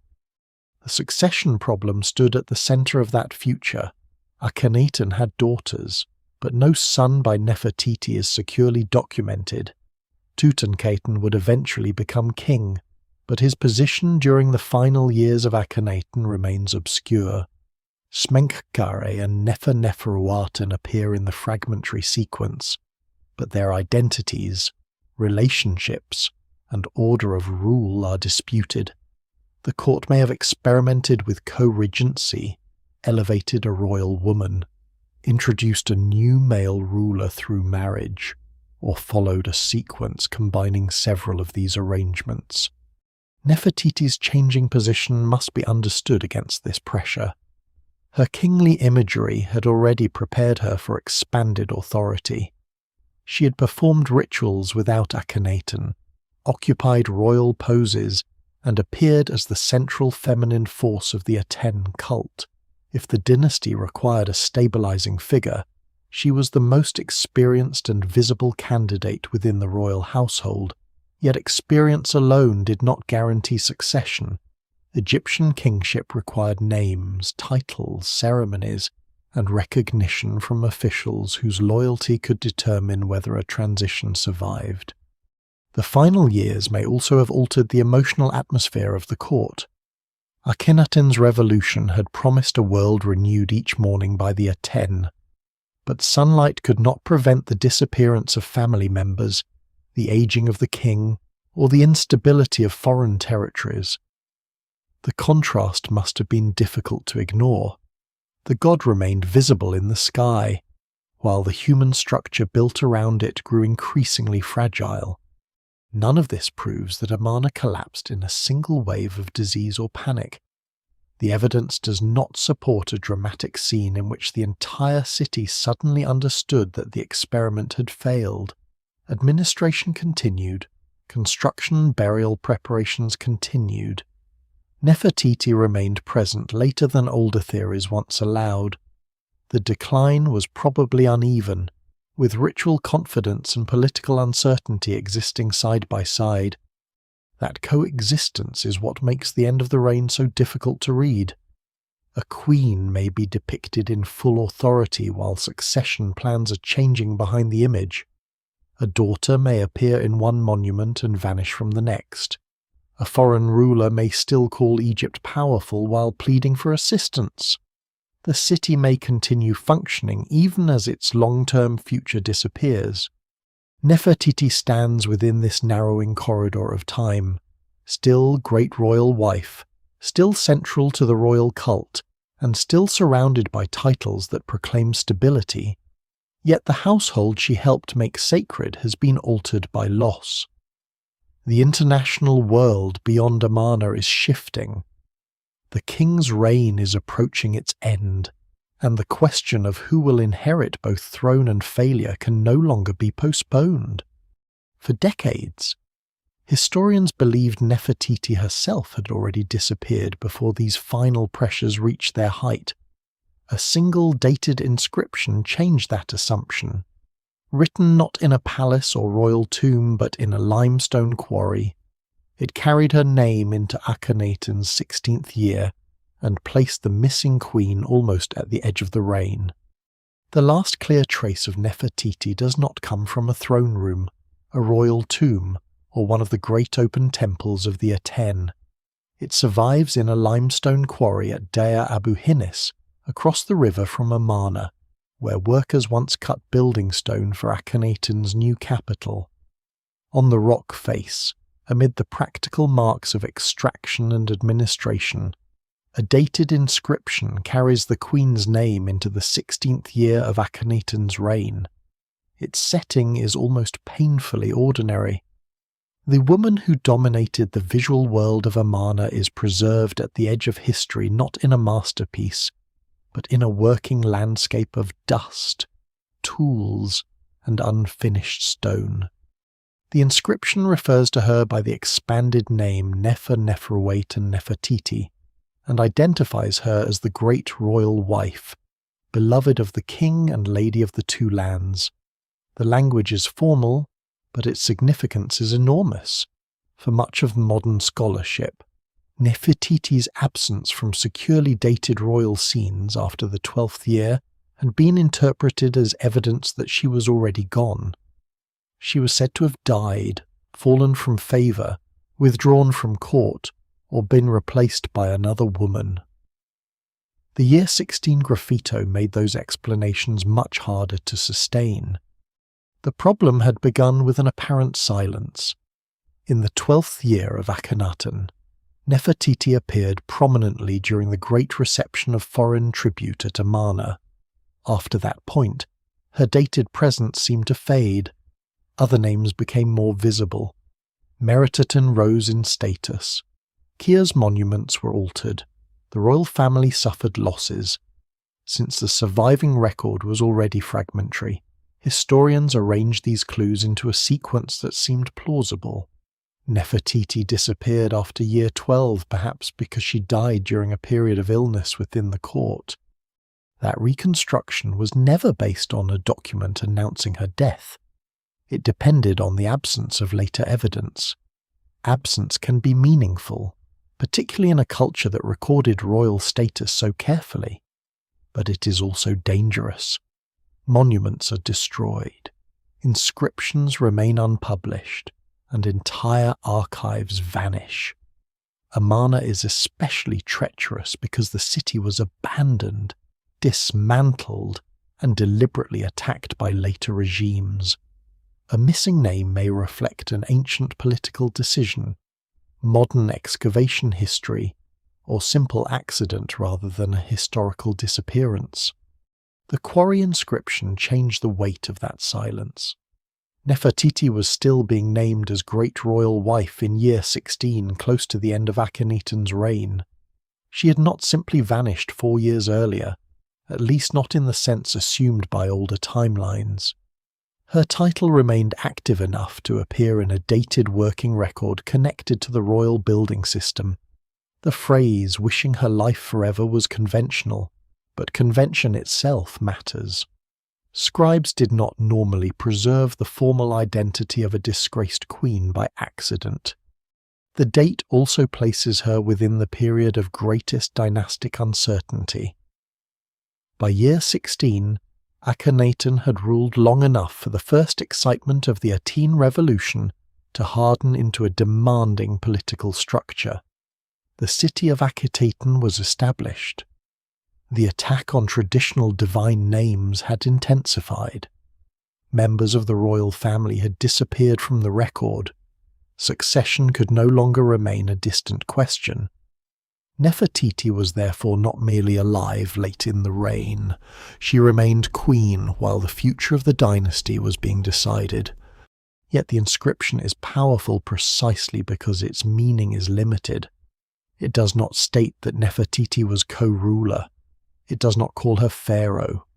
It does not tell us whether she survived Akhenaten. It does not reveal whether she later changed her name or adopted a throne name.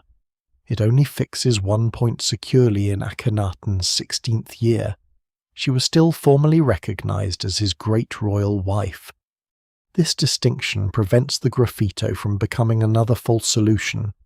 A single inscription cannot carry the entire burden of the succession. It removes some explanations while leaving several others alive. Nefertiti may have died between year 16 and Akhenaten's death. She may have been elevated after the inscription was made. She may have shared power while retaining her queenly title. She may even have adopted a new identity before the reign formally ended, though the evidence for such a sequence remains debated. The very use of her queenly title has been interpreted in different ways. Some scholars see it as evidence against a formal co-regency at that moment, since she is not presented with full royal titulary. Others note that Egyptian titles could overlap during transitions, and that political reality was not always reflected consistently in every inscription. A person might hold one status publicly in a quarry record while appearing differently in a more ceremonial context. The surviving evidence is too uneven to assume that every part of the court adopted new titles at the same time. The graffito also reminds us how much of Amarna's history depended on administration beyond the palace. Akhenaten's city consumed enormous quantities of stone, timber, food, pigment, metal, and labour. Quarry workers at Deir Abu Hinis helped supply the physical material of the revolution. Their records connected distant rock faces to the royal household. Nefertiti's name appearing there demonstrates that her authority extended through the bureaucratic language of construction, not only through sacred images. This is a lesser-known but revealing aspect of her power. The famous bust isolates Nefertiti as a beautiful face. The quarry inscription places her within a functioning state. Stone was being cut under a regime that still named her. Officials were dating work by Akhenaten's reign while acknowledging the queen beside him. Her identity had entered the routine mechanisms through which royal projects were organized. The discovery also transformed the emotional shape of her disappearance. If Nefertiti had vanished around year 12, her story could be separated from the final crisis of Amarna. She might have died before the last succession struggle, leaving others to manage the collapse.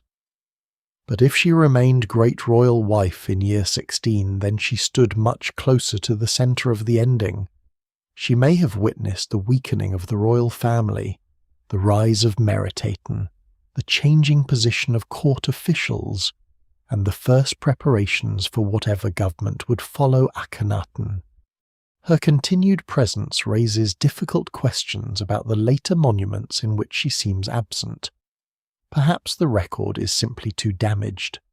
Perhaps her role had shifted away from familiar forms of representation. Perhaps another royal identity was beginning to replace the one recorded in the quarry. Or perhaps later erasure removed precisely the evidence needed to follow her final transformation. The inscription therefore acts like a door that closes behind the easier theories while opening into a darker room. It does not reveal Nefertiti's fate, but it forces the mystery into a narrower and more politically charged period. She cannot be dismissed as a queen who disappeared midway through the reign. She remained present almost to its end, when titles, marriages, and claims to the throne were becoming unstable. There is something fitting in the location of this last secure trace. Akhenaten's temples were later dismantled, palace walls collapsed, royal tombs were damaged, the grand images of the Aten were broken and reused, but a quarry graffito, carved where stone was taken rather than displayed, survived long enough to correct history. The Queen's final dated appearance endured not because it was monumental, but because it was overlooked. After year 16, certainty falls away again. Akhenaten's death approaches, though its exact circumstances are unknown. A ruler named Neferneferuaten appears in the damaged succession, carrying a name closely bound to Nefertiti's own. Feminine elements within the royal titulary suggest that this ruler was a woman. Some inscriptions seem to connect the figure emotionally and politically to Akhenaten. The possibility emerges that Nefertiti did not disappear at all, but crossed the boundary between queen and king. The quarry inscription cannot prove that transformation. It can only place her close enough to the throne's final crisis for the possibility to become serious.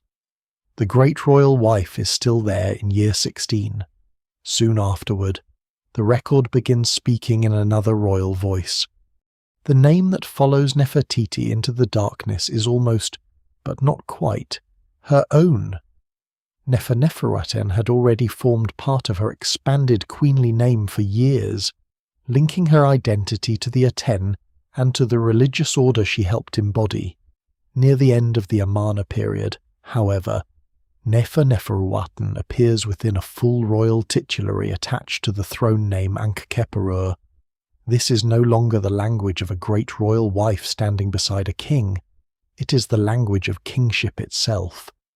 The ruler Ankhkheperure Neferneferuaten occupies one of the most difficult positions in Egyptian chronology. The surviving inscriptions are damaged, scattered, reused, and sometimes altered. Some occur on objects later placed in Tutankhamun's tomb. Others survive only in fragments from buildings dismantled after Amarna's abandonment. Yet enough remains to show that Neferneferuaten was not simply another spelling of Smenkhkare. Feminine grammatical forms and feminine epithets appear in association with the name, leading many scholars to conclude that this ruler was a woman. That conclusion immediately narrows the field. Egypt had several royal women at the end of Akhenaten's reign, but few possessed the experience, visibility, and ideological preparation necessary to assume kingship. Meritaten had risen in prominence and held important titles, but she was younger and is more commonly associated with the role of great royal wife. Nefertiti, by contrast, had already spent years offering like a king, appearing in royal cartouches, suppressing chaos in symbolic scenes, and functioning as an essential partner within Aten worship. The transformation from Nefertiti to Neferneferuaten would have been extraordinary, but it would not have been sudden. The strongest case rests on the combination of timing, names, and gender. The year 16 quarry inscription places Nefertiti alive and formally recognized very late in Akhenaten's reign. Soon afterward, a female ruler bearing the name Neferneferuaten appears within the succession. Nefertiti had used that name as part of her own identity for much of the Amarna period. It is therefore reasonable to ask whether the queen changed status rather than disappeared.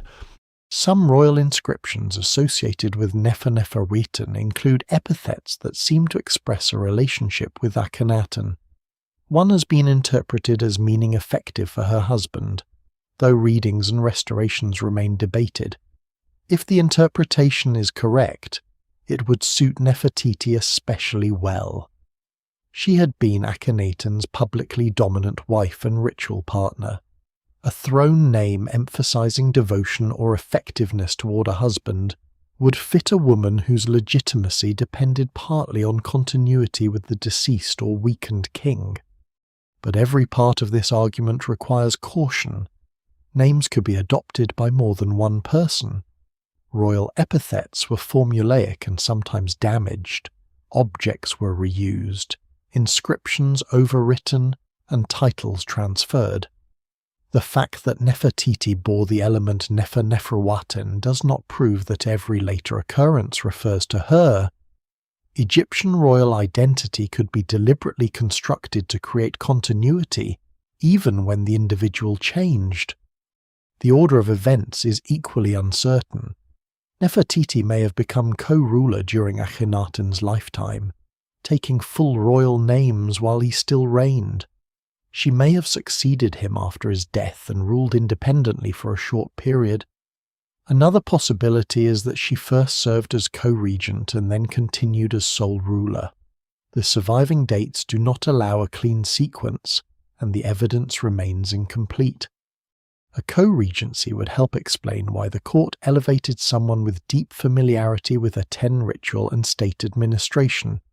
By year 16, Akhenaten's reign was approaching its end, and the dynasty lacked an obvious, securely documented adult male successor.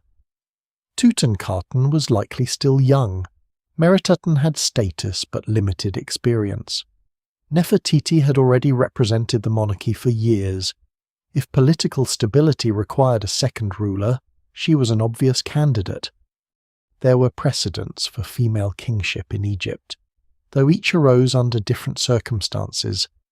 Hatshepsut had adopted full royal titulary and ruled successfully more than a century earlier. Smenkhkare had held the throne at the end of the 12th dynasty.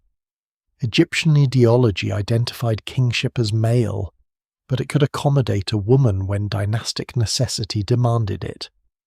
Nefertiti would not have needed to invent the concept of a female pharaoh.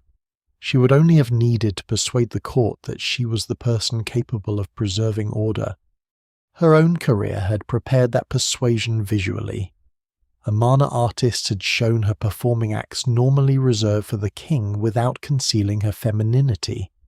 If she later assumed royal titulary, the court could present the elevation as a continuation of powers she already exercised. The queen did not have to abandon her earlier identity completely. She could transform it, carrying the sacred authority of Nefertiti into the throne name Neferneferuaten. The political purpose of such a reign may have been to protect the dynasty until a younger successor was ready. Neferneferuaten could have acted as a bridge between Akhenaten and Tutankhamun, preserving royal continuity while managing the dangerous transition after the founder's death.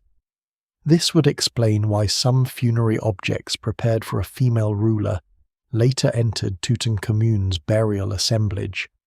When the young king died unexpectedly, officials gathered and adapted equipment from several sources. Certain objects appear to have been reworked, their original inscriptions replaced or modified. These reused objects do not prove that Nefertiti owned them. Royal burial equipment could pass through workshops, change intended owners, or be reassigned during emergencies, yet their presence reveals how unstable the succession had become. The material prepared for one ruler could be absorbed into the burial of another, leaving traces of names beneath altered surfaces. Tutankhamun's tomb survived almost intact, but many of its contents preserve the administrative improvisation of a court trying to bury a king quickly. Neferneferuaten's reign, if independent, was probably brief. There is no extensive building program securely associated with her, no abundant series of dated monuments, and no tomb identified beyond dispute. A short reign would help explain the scarcity, but later erasure also played a role. The restoration following Amarna had little reason to preserve the memory of a ruler closely connected to Akhenaten's theology. If Neferneferuaten was Nefertiti, she carried the political liability of the entire Aten experiment.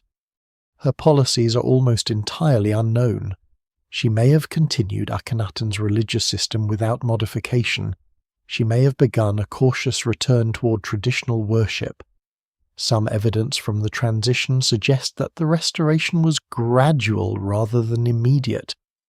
Atenism did not vanish on the day Akhenaten died, and older cults may have resumed activity before the court openly abandoned Amarna. A ruler as experienced as Nefertiti might have recognized the need for compromise, but no surviving decree reveals her intentions. This uncertainty creates two very different possible endings for her life.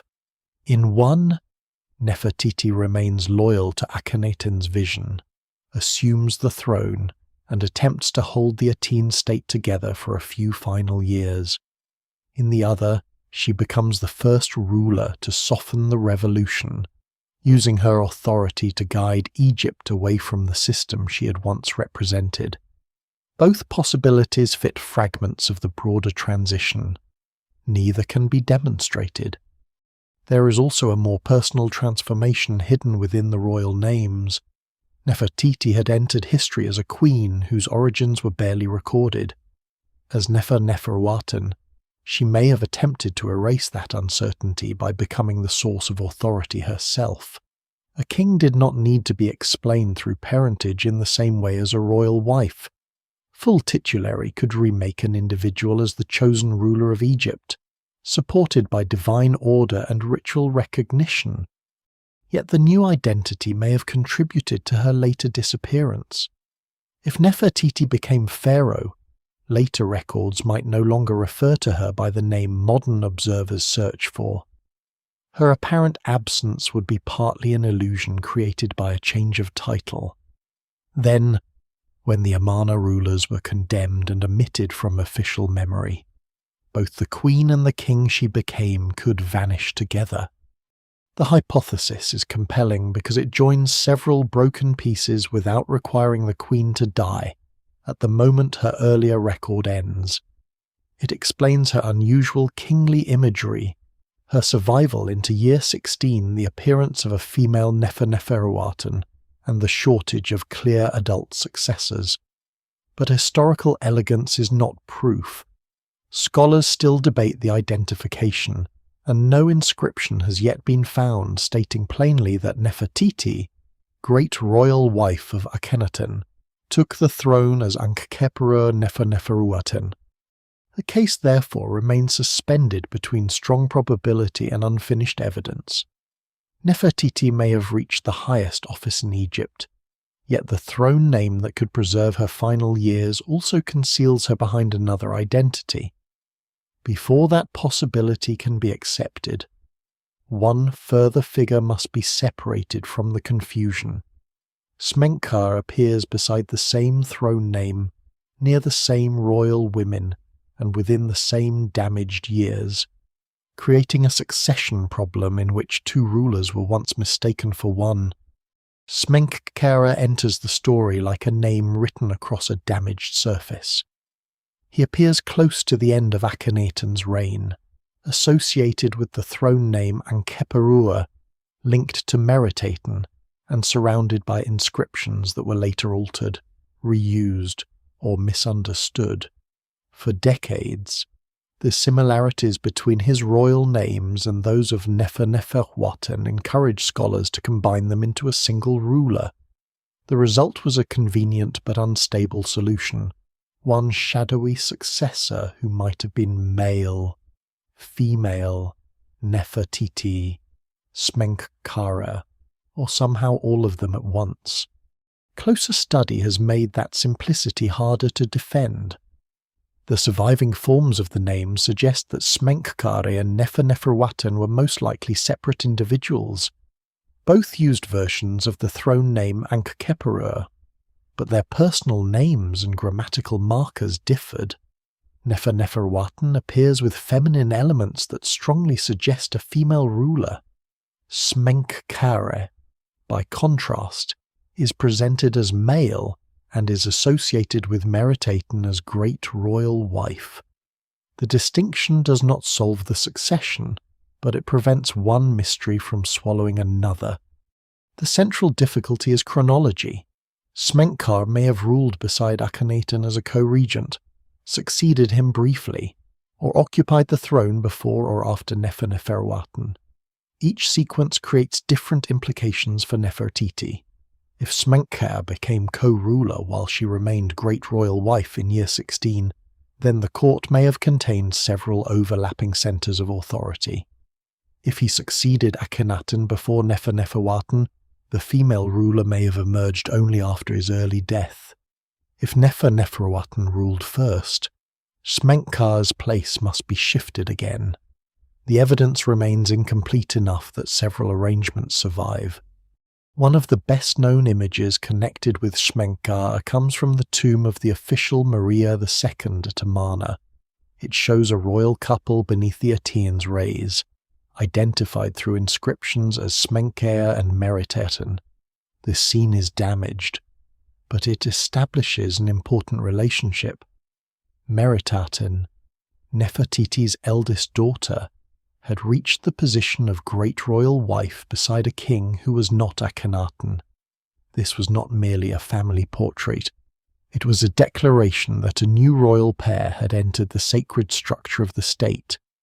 Smenkhkare's origins are unknown. He may have belonged to the royal family, perhaps as a son or close male relative of Amenhotep III or Akhenaten, but no secure genealogy survives.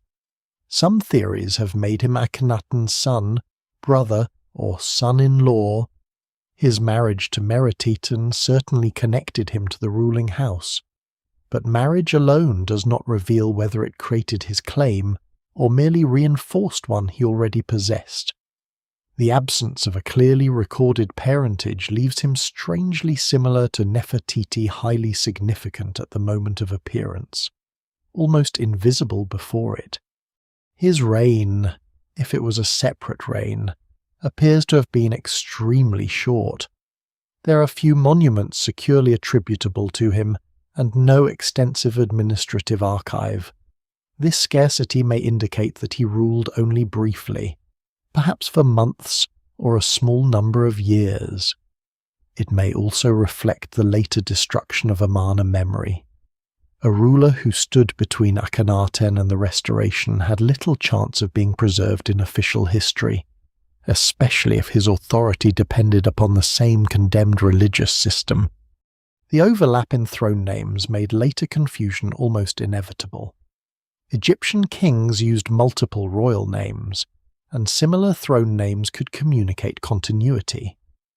Ankhkheperure may have been chosen deliberately to connect successive rulers during a dangerous transition. Such continuity would have reassured officials that the throne remained stable even as individuals changed. Yet for modern reconstruction, the strategy worked too well. Fragmentary objects bearing only part of the titulary can be difficult to assign securely.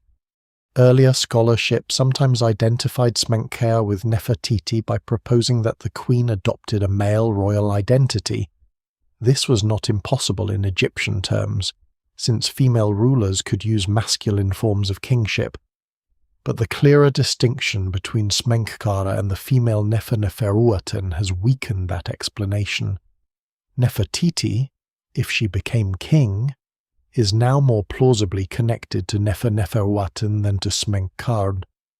The physical evidence has added further uncertainty. A mummy found in Tomb Cave 55 in the Valley of the Kings has often been proposed as Smenkhkare. The burial was badly disturbed, and much of its equipment had been altered or carried from the Amarna Royal Cemetery. Inscriptions linked the assemblage to several members of Akhenaten's family. The identity of the body became one of Egyptology's most contested questions.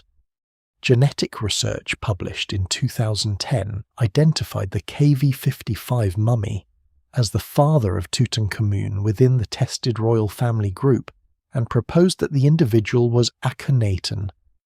Age estimates, however, have varied, and some scholars have argued that the body could instead belong to the younger Smenkhkare.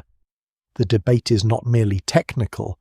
If KV-55 is Akhenaten, then Tutankhamun's place in the dynasty becomes clearer under that reconstruction. If it is Smenkhkare, the succession and parentage must be reconsidered. DNA cannot supply a royal name by itself.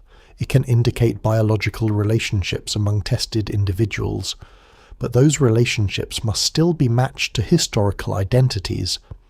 Ancient DNA from mummies presents additional difficulties, including preservation, contamination, sampling, and the challenges of reproducing results. The published family model remains influential, but calls for further testing continue. No genetic sequence contains the words Akhenaten or Smenkhkare. The tomb assemblage also reflects the disorder of the period.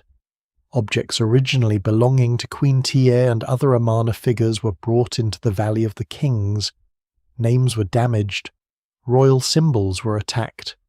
The burial may have been transferred after Akhetaten was abandoned, when officials attempted to rescue or reorganize royal remains. What appears today as one archaeological event may actually preserve several stages of removal, reburial, desecration, and later disturbance.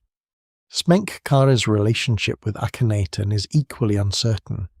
Some reconstructions place the two kings together in a co-regency. A co-regent could assist with ritual and administration, secure the succession, and establish legitimacy before the senior ruler died. The practice existed elsewhere in Egyptian history, though proving a particular co-regency requires more than overlapping names. Images once interpreted as showing two male rulers together have also been re-examined, with some possibly representing Akhenaten and Nefertiti rather than Akhenaten and Smenkhkare. If Smenkhkare was elevated late in the reign, Meritaten's marriage to him may have supplied dynastic legitimacy. As the eldest surviving daughter of Akhenaten and Nefertiti, she connected him directly to the sacred family displayed throughout Amarna. Her title as Great Royal Wife would then place her in the position her mother had occupied beside Akhenaten. The pattern appears almost orderly, a new king and queen replacing the old pair beneath the Aten. But the apparent order may be deceptive. Nefertiti was still Great Royal Wife in year 16. If Smenkhkare and Meritaten had already been elevated, the court may have contained two royal couples. This could indicate a formal co-regency, a planned succession, or a brief overlap created by changing titles. Alternatively, the Maria II scene may belong after year 16 within the narrow interval before Akhenaten's death. Without secure dates, the royal family seems to rearrange itself faster than the surviving record can follow. The possibility of three rulers, Akhenaten, Smenkhkare, and Neferneferuaten within only a few years reveals the severity of the succession crisis. One may have been co-regent, one may have died unexpectedly, one may have ruled as a temporary guardian for the dynasty. The throne may have passed through several hands before reaching Tutankhamun. No single explanation fully accounts for every name, title, and reused object. This confusion was not necessarily visible to most Egyptians at the time. Official ceremonies would have presented each transition as legitimate and divinely ordered. New cartouches appeared. Royal couples received the Aten's rays. Officials adjusted their inscriptions. The language of continuity concealed the fragility behind it. Only later, when the monuments were dismantled and the names erased, did the sequence collapse into fragments. Smenkhkare may have died before he had time to shape policy. Neferneferuaten may have followed him, preceded him, or overlapped with him. Nefertiti may stand behind the female royal name, while Meritaten stands beside the male one. Tutankhamun waits at the edge of the record, young and not yet transformed into the restorer of Amun. The succession problem therefore does not end Nefertiti's story.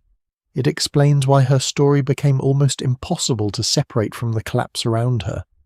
Her identity entered a royal sequence in which names were shared, titles changed rapidly, and political necessity outran the monuments intended to record it. Soon the court would leave Akhetaten, the Aten would lose its privileged place, and the new rulers would begin rewriting not only the names of the gods, but the memory of the entire family. The end of Amarna was not a single collapse, but a controlled retreat from a dangerous memory. Akhetaten did not vanish overnight, and the Aten was not erased in one dramatic decree. The reversal unfolded through names, ceremonies, building programs, burials, and political choices that gradually pulled Egypt back toward the religious landscape Akhenaten had tried to dismantle. At the center of that retreat stood a young king who first bore the name Tutankhaten, and later became Tutankhamun. The change was small in writing and immense in meaning. Tutankhaten proclaimed that the living image of the Aten had been brought into the royal name. Tutankhamun restored Amun to that same position. His queen, Ankhkheperure, likewise became Ankhkheperure. The children of the Amarna court carried the reversal inside their own identities. Names once chosen to celebrate the revolution were rewritten to announce its abandonment. Tutankhamun was probably still young when he took the throne, which makes it unlikely that he personally designed every measure of restoration. Experienced officials surrounded him. Who had served within the Amarna court and may have been closely connected to Nefertiti, remained influential. Horemheb, a military commander who would later become king, also emerged as a major figure. Priests, administrators, and local institutions displaced by Akhenaten had powerful reasons to support the return of traditional cults.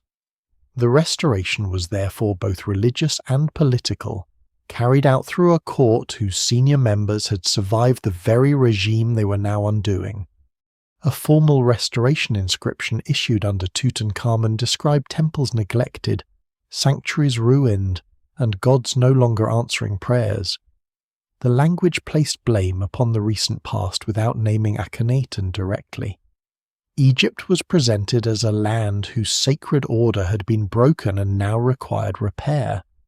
Temples received new images, personnel, revenues, and offerings. Traditional gods returned to official favour, especially Amun, whose name had been attacked under Akhenaten. The document should not be read as a neutral report of total national devastation. Royal inscriptions framed new policies as acts of rescue and renewal. A king restored order because the previous condition had to be described as disorder. Even so, the scale of reconstruction suggests that Akhenaten's changes had disrupted institutions deeply enough to demand a visible response. The restoration court needed to reassure priesthoods, officials, and communities that the old divine relationships were functioning again. Akhetaten's position became untenable within that new program. The city existed to proclaim the exclusive relationship between the Aten and Akhenaten's family. Once the court rejected that theology, the capital lost its political purpose. Administrative activity shifted away. Royal residents returned toward older centres, including Memphis and Thebes. Houses were abandoned, workshops emptied, and ceremonial buildings stripped of useful material. Some residents may have remained for a time. A city does not become empty at the instant a king departs, particularly when ordinary people have homes, work, and local ties. Archaeology suggests a process of withdrawal and reuse rather than a perfectly synchronized evacuation. Valuable timber, stone, metal fittings, and portable goods were removed. Mud brick walls deteriorated.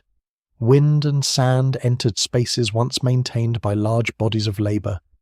The capital created in haste began to dissolve almost as quickly. Its stone monuments were especially vulnerable because many had been built from small standardized blocks. These blocks could be dismantled efficiently and carried elsewhere.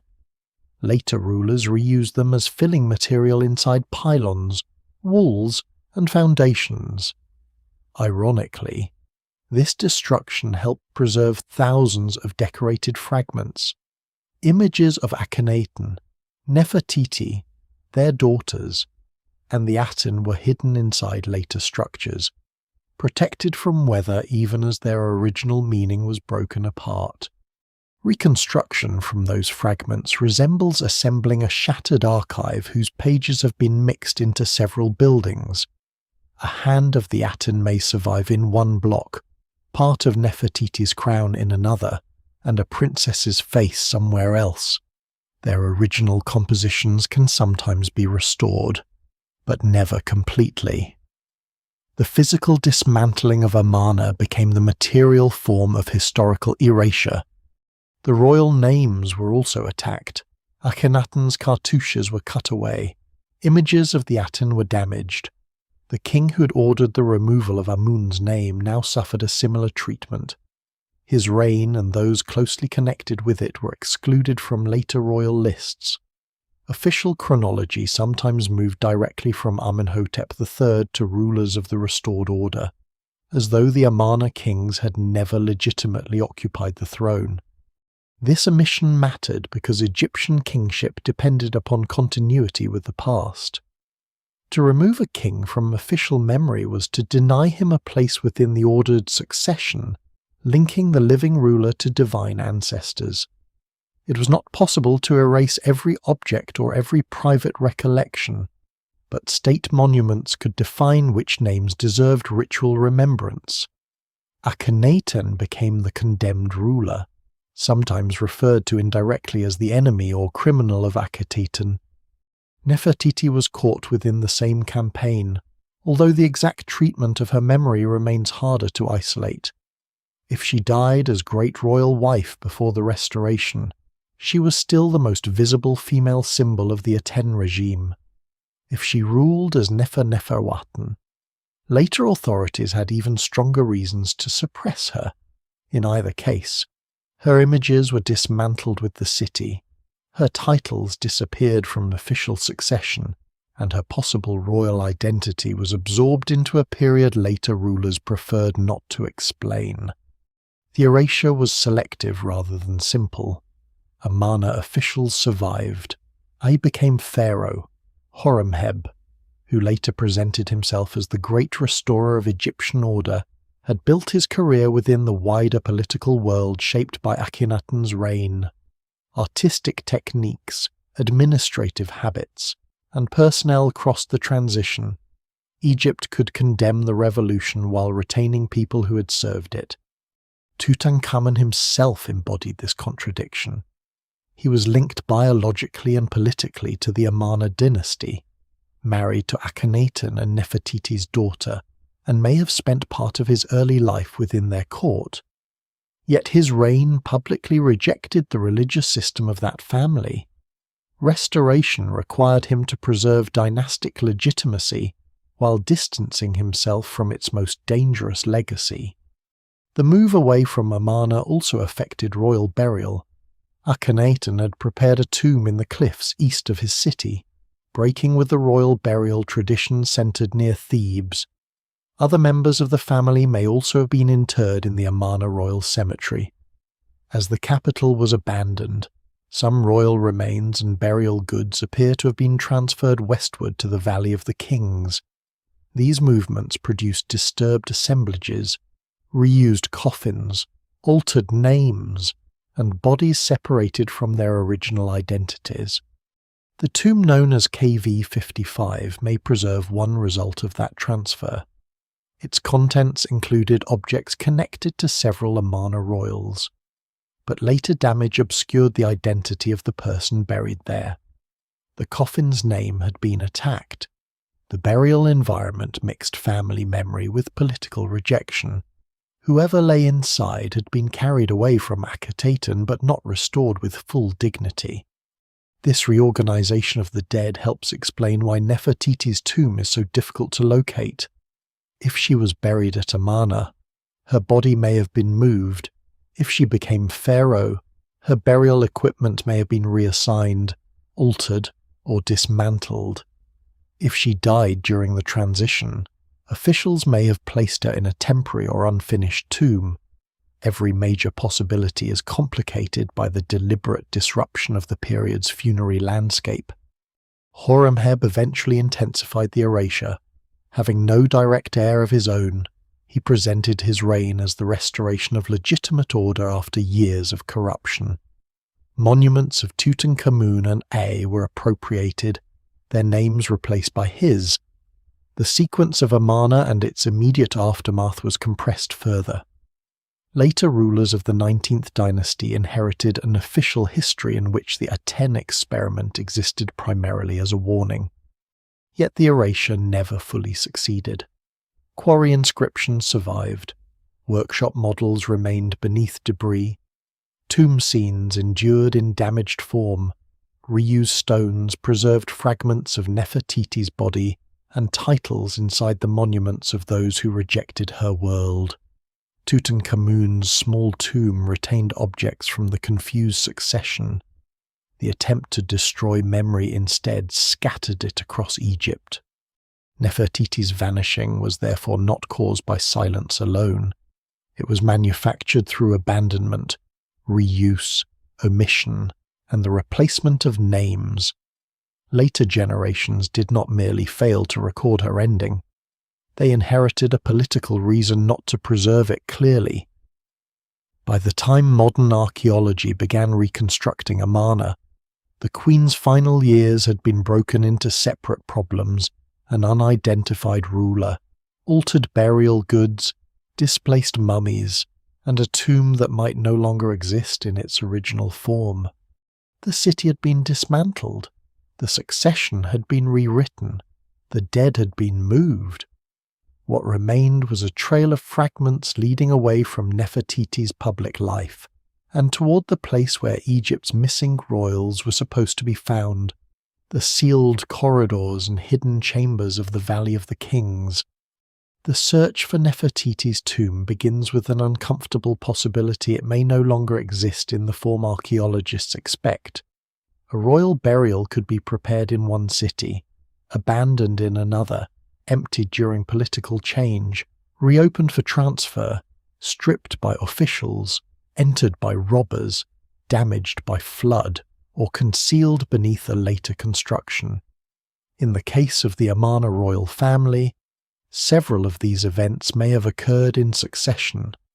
The absence of a securely identified tomb is therefore not a single mystery, but the accumulated result of relocation, erasure, reuse, and incomplete excavation. Akhenaten intended his family to be buried near Akhetaten, in a remote valley cutting into the eastern cliffs. His royal tomb was carved there, its walls decorated with the Aten, the royal household, and scenes of mourning. Nefertiti appears prominently within the complex, but no completed chamber can be identified with certainty as her final burial place. If she died while Akhetaten still functioned, she may have been interred somewhere in the royal wadi. If she survived Akhenaten or ruled as Neferneferuaten, she may have required a separate royal tomb whose location has not been established. The abandonment of the city transformed every burial plan. Royal bodies could not safely remain in a landscape associated with a condemned regime and no longer protected by a functioning court. Some remains were probably transferred toward Thebes, where the Valley of the Kings offered established royal tombs, workforces, and sacred geography. But transferring the dead was not a simple ceremonial act. Coffins, shrines, canopic equipment, jewellery, and inscribed objects had to be moved or replaced. Names that had become politically dangerous might be concealed, erased, or altered. A person could arrive in a new tomb with only part of the equipment originally prepared for them. Several disturbed burials in the Valley of the Kings preserve the confusion of this process. KV 55 contained a damaged royal coffin, objects connected with Queen Tae, and a mummy whose identity remains debated. KV 21 held two poorly preserved female mummies, usually designated KV 21A and KV 21B, because they were found in a royal valley and may belong to the late 18th dynasty. Both have attracted attention in attempts to identify missing Amarna women. KV 21B is sometimes proposed as Nefertiti, but the case remains highly uncertain. The mummy is incomplete and badly damaged, limiting anatomical and genetic analysis. Its burial context does not preserve an inscription naming the woman. A possible biological connection to the family of Tutankhamun has been discussed, but available results have not produced a conclusive identification. The attractive phrase that Nefertiti may already be lying unnoticed in a known tomb captures the frustration of the search, not an established discovery. KV 21A has also entered the dynastic debate. particularly as a possible mother of the two female fetuses found in Tutankhamun's tomb, and therefore perhaps Ankhkheperure. Once again, genetic interpretations remain incomplete and contested. The identities assigned to these women depend upon combining fragmentary DNA, estimated age, burial location, and historical probability. Each line of evidence has limitations. A family relationship can narrow possibilities, but it cannot recover a name erased from the coffin. The mummy known as the younger lady from tomb Kef 35 has sometimes been identified in popular accounts as Nefertiti. Genetic analysis linked her closely to Tutankhamun and proposed that she was both his mother and the full sister of his father. Under that reconstruction, she would be a daughter of Amenhotep III and Tiye. Nefertiti is not securely known to have held that parentage, making the identification difficult. More importantly, the genetic study did not identify the younger lady by name. Calling her Nefertiti transforms a biological relationship into a historical conclusion the evidence does not support. Facial reconstruction cannot settle the issue. Modern artists can produce compelling faces from ancient skulls and preserve tissue, but resemblance to the Berlin bust is not proof of identity. The bust itself was an idealized workshop model, shaped by Amarna artistic conventions. Two reconstructions may appear similar because both follow broad expectations of Egyptian royal appearance. The human eye is eager to recognize famous faces, especially when the missing person has already become an icon. The most dramatic tomb theory moved the search from unidentified mummies to the walls of Tutankhamun's burial chamber. In 2015, Egyptologist Nicholas Reeves proposed that the small tomb known as KV62 might originally have been designed for a female ruler, possibly Nefertiti, and later adapted for Tutankhamun after his unexpected death. Certain lines and surface features in high-resolution images appear to suggest blocked doorways behind the decorated walls. The tomb's unusual layout and modest size added to the idea that it might be only the outer portion of a larger complex. The proposal carried powerful narrative appeal. Tutankhamun's tomb, the most famous archaeological discovery in Egypt, might conceal another royal burial only a few meters beyond the chamber opened by Howard Carter. The young king's extraordinary treasures could become the entrance to the resting place of the queen, whose face had become equally famous. The theory seemed to bring two unfinished Amarna stories together beneath one painted wall. Initial scans produced ambiguous interpretations, encouraging further investigation. Different radar teams reported conflicting impressions, partly because the geology of the Valley of the Kings creates difficult conditions for remote sensing. Cracks, mineral differences, rubble, plaster, and uneven rock surfaces can imitate architectural features. A signal that appears to be a void may result from natural variation or from the complex construction history of the tomb. A major radar survey completed in 2018 found no evidence of hidden chambers or corridors immediately behind the tested walls. The conclusion strongly weakened the idea that a large sealed room lay directly beyond Tutankhamun's burial chamber. It did not prove that no undiscovered space exists anywhere near KV62, but it removed the most straightforward version of the theory. Reeves later continued the argument from another direction. He suggested that parts of the burial chamber's decoration had been altered, and that some figures or inscriptions may originally have represented Nefertiti before being adapted for Tutankhamun. Changes in royal images and names were common during the Amarna transition, and several objects in the tomb were clearly reused. The possibility that decoration was modified is therefore not inherently implausible. The more difficult claim is that such alterations demonstrate a hidden burial beyond the wall. Reused imagery can reveal an earlier owner without requiring a concealed chamber. Tutankhamun's tomb does contain signs of haste and adaptation. Its size is unusually small for a royal burial. Some equipment had been prepared for other individuals, and certain inscriptions were replaced. The young king's death probably forced officials to assemble a burial from whatever suitable objects and spaces were available. This emergency context makes Nefertiti relevant because equipment intended for Neferneferuaten may have been redirected to Tutankhamun, yet reuse does not establish where the original owner was buried. The tomb hunt is further complicated by modern expectations. Archaeology is drawn towards sealed chambers because they promise decisive discoveries: a name on a coffin, an undisturbed mummy, a funerary text explaining succession. Nefertiti's history may not be preserved so generously.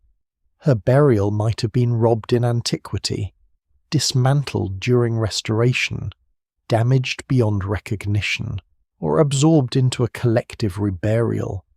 She may survive as an unidentified body, scattered equipment, or inscriptions beneath another ruler's name. Even an intact mummy would not necessarily solve everything. If Nefertiti became Neferneferuaten, the burial might use only her royal identity.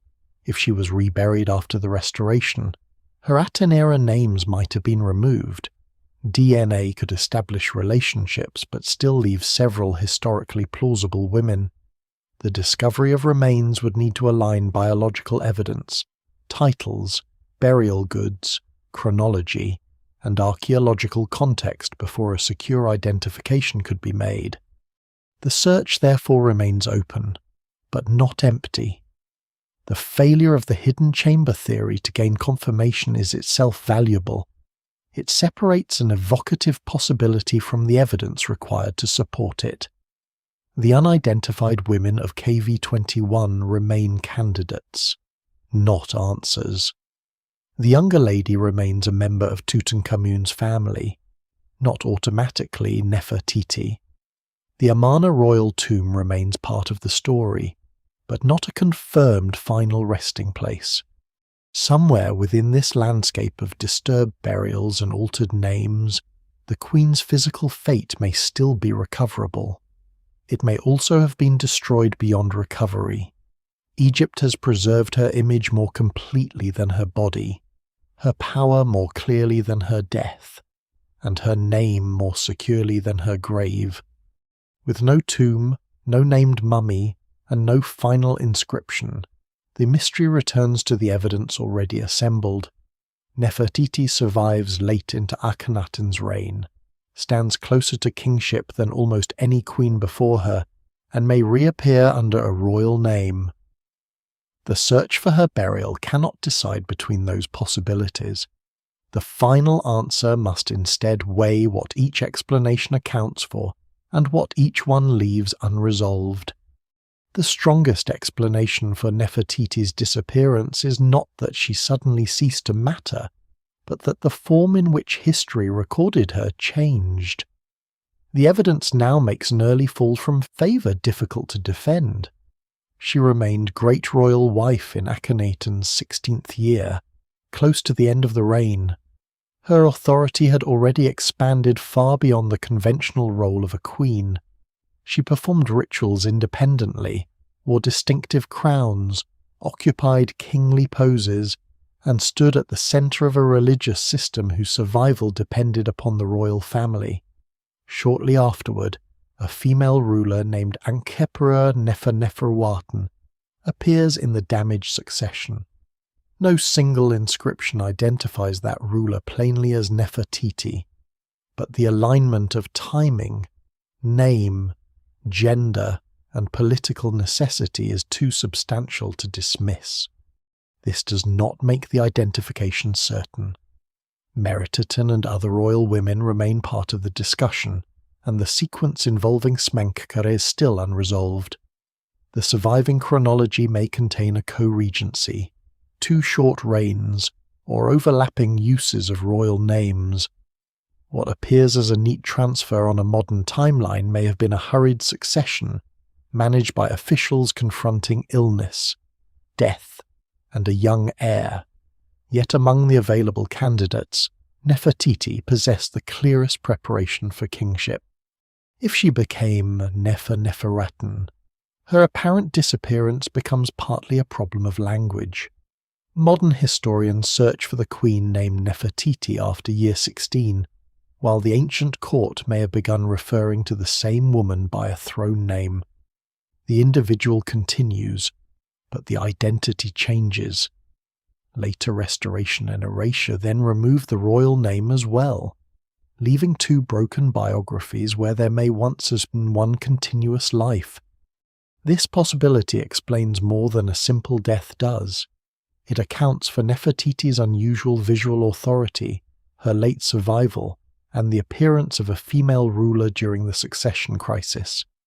It may also help explain funerary objects later adapted for Tutankhamun, some of which appear to have been created for another royal owner, but it cannot explain every detail.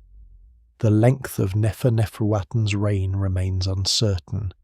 Her policies are unknown. Her relationship with Smenkhkare is disputed, and no tomb securely preserves her burial. The alternative that Nefertiti died shortly after year 16 remains entirely possible. Akhenaten's reign probably ended in or around his 17th year. The interval between the quarry inscription and the king's death may have been brief enough for the queen to die without leaving another securely dated record. In that case, Neferneferuaten would have been a different royal woman whose identity has been lost. This explanation requires fewer transformations of Nefertiti's status, but it leaves her extraordinary preparation for kingship without a final political result. A third possibility is that Nefertiti shared power with Akhenaten before his death, without ruling independently afterward. She may have adopted full royal names during a co-regency while still appearing elsewhere as Great Royal Wife. Egyptian titulary could reflect different functions in different contexts, especially during a transition. If she died near the end of the reign, the throne may then have passed briefly through Smenkhkare or another ruler before reaching Tutankhamun. The fragmentary record can support parts of each reconstruction because the evidence was never preserved as a coherent archive. A quarry graffito gives one date. A tomb scene supplies one royal couple. A reused coffin preserves a damaged name.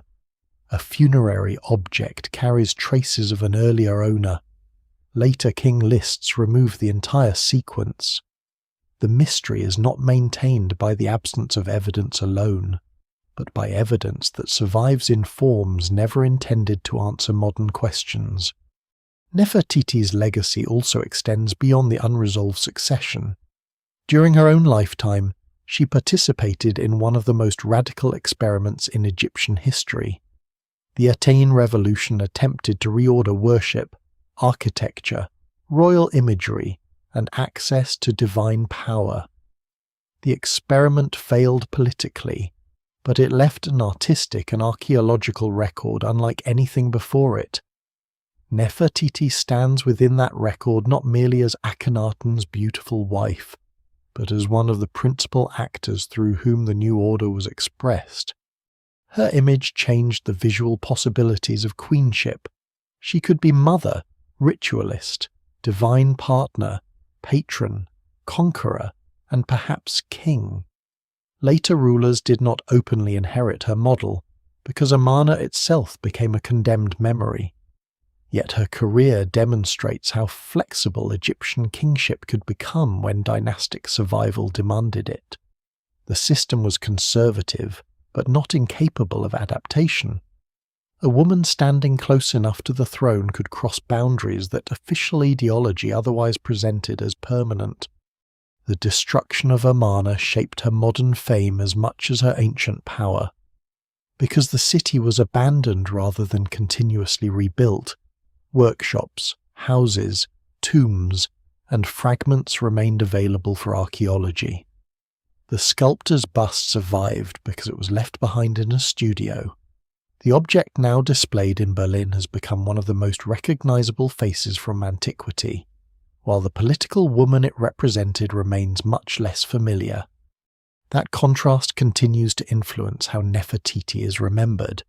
She's frequently presented through beauty before authority, her face separated from the revolution, succession crisis, and state machinery surrounding her. Modern debates over the ownership and possible return of the bust to Egypt show that her image remains politically alive. The queen, who once embodied a contested religious order, now stands within another dispute over archaeology, national heritage, excavation history, and the location of ancient objects. The bust's survival can feel almost ironic. Akhenaten and Nefertiti created a city centered on the visible sun, yet the queen's most enduring image now exists far from Amarna, beneath controlled interior light.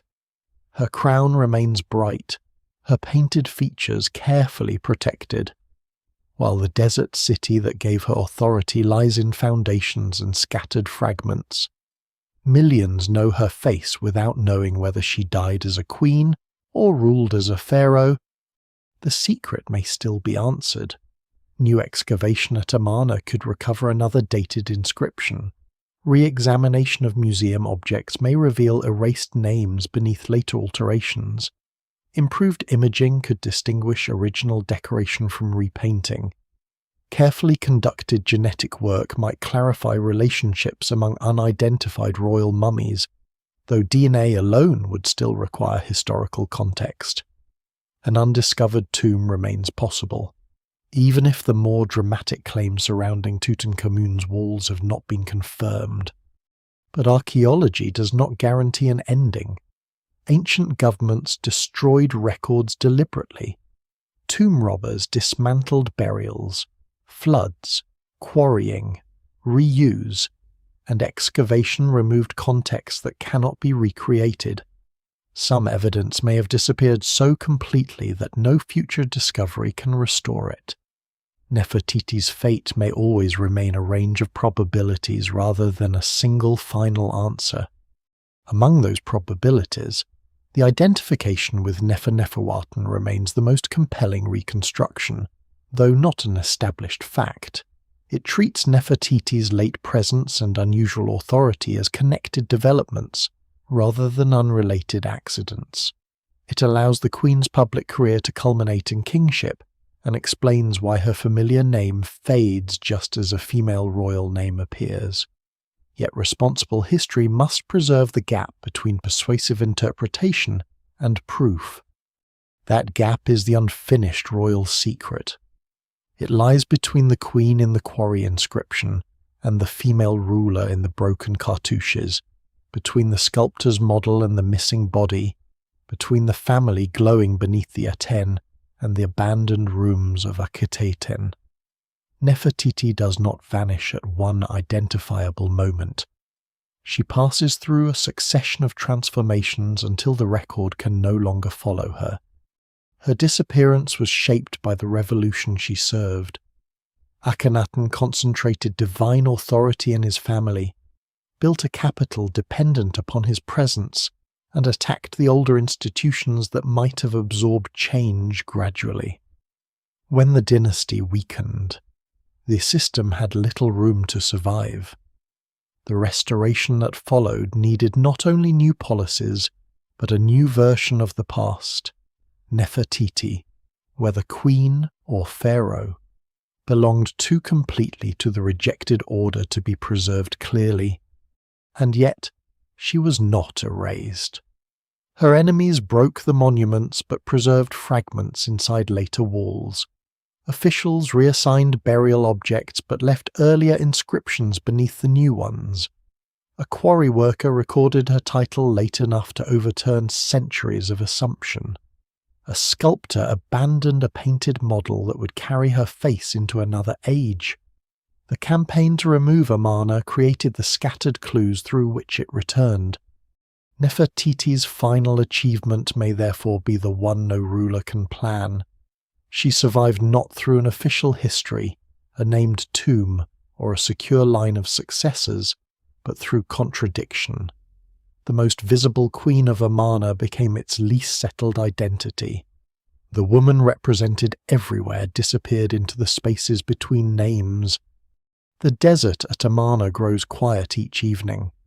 The sunlight that once defined an entire religion lowers behind the western bank of the Nile, leaving the temples exposed beneath a darkening sky.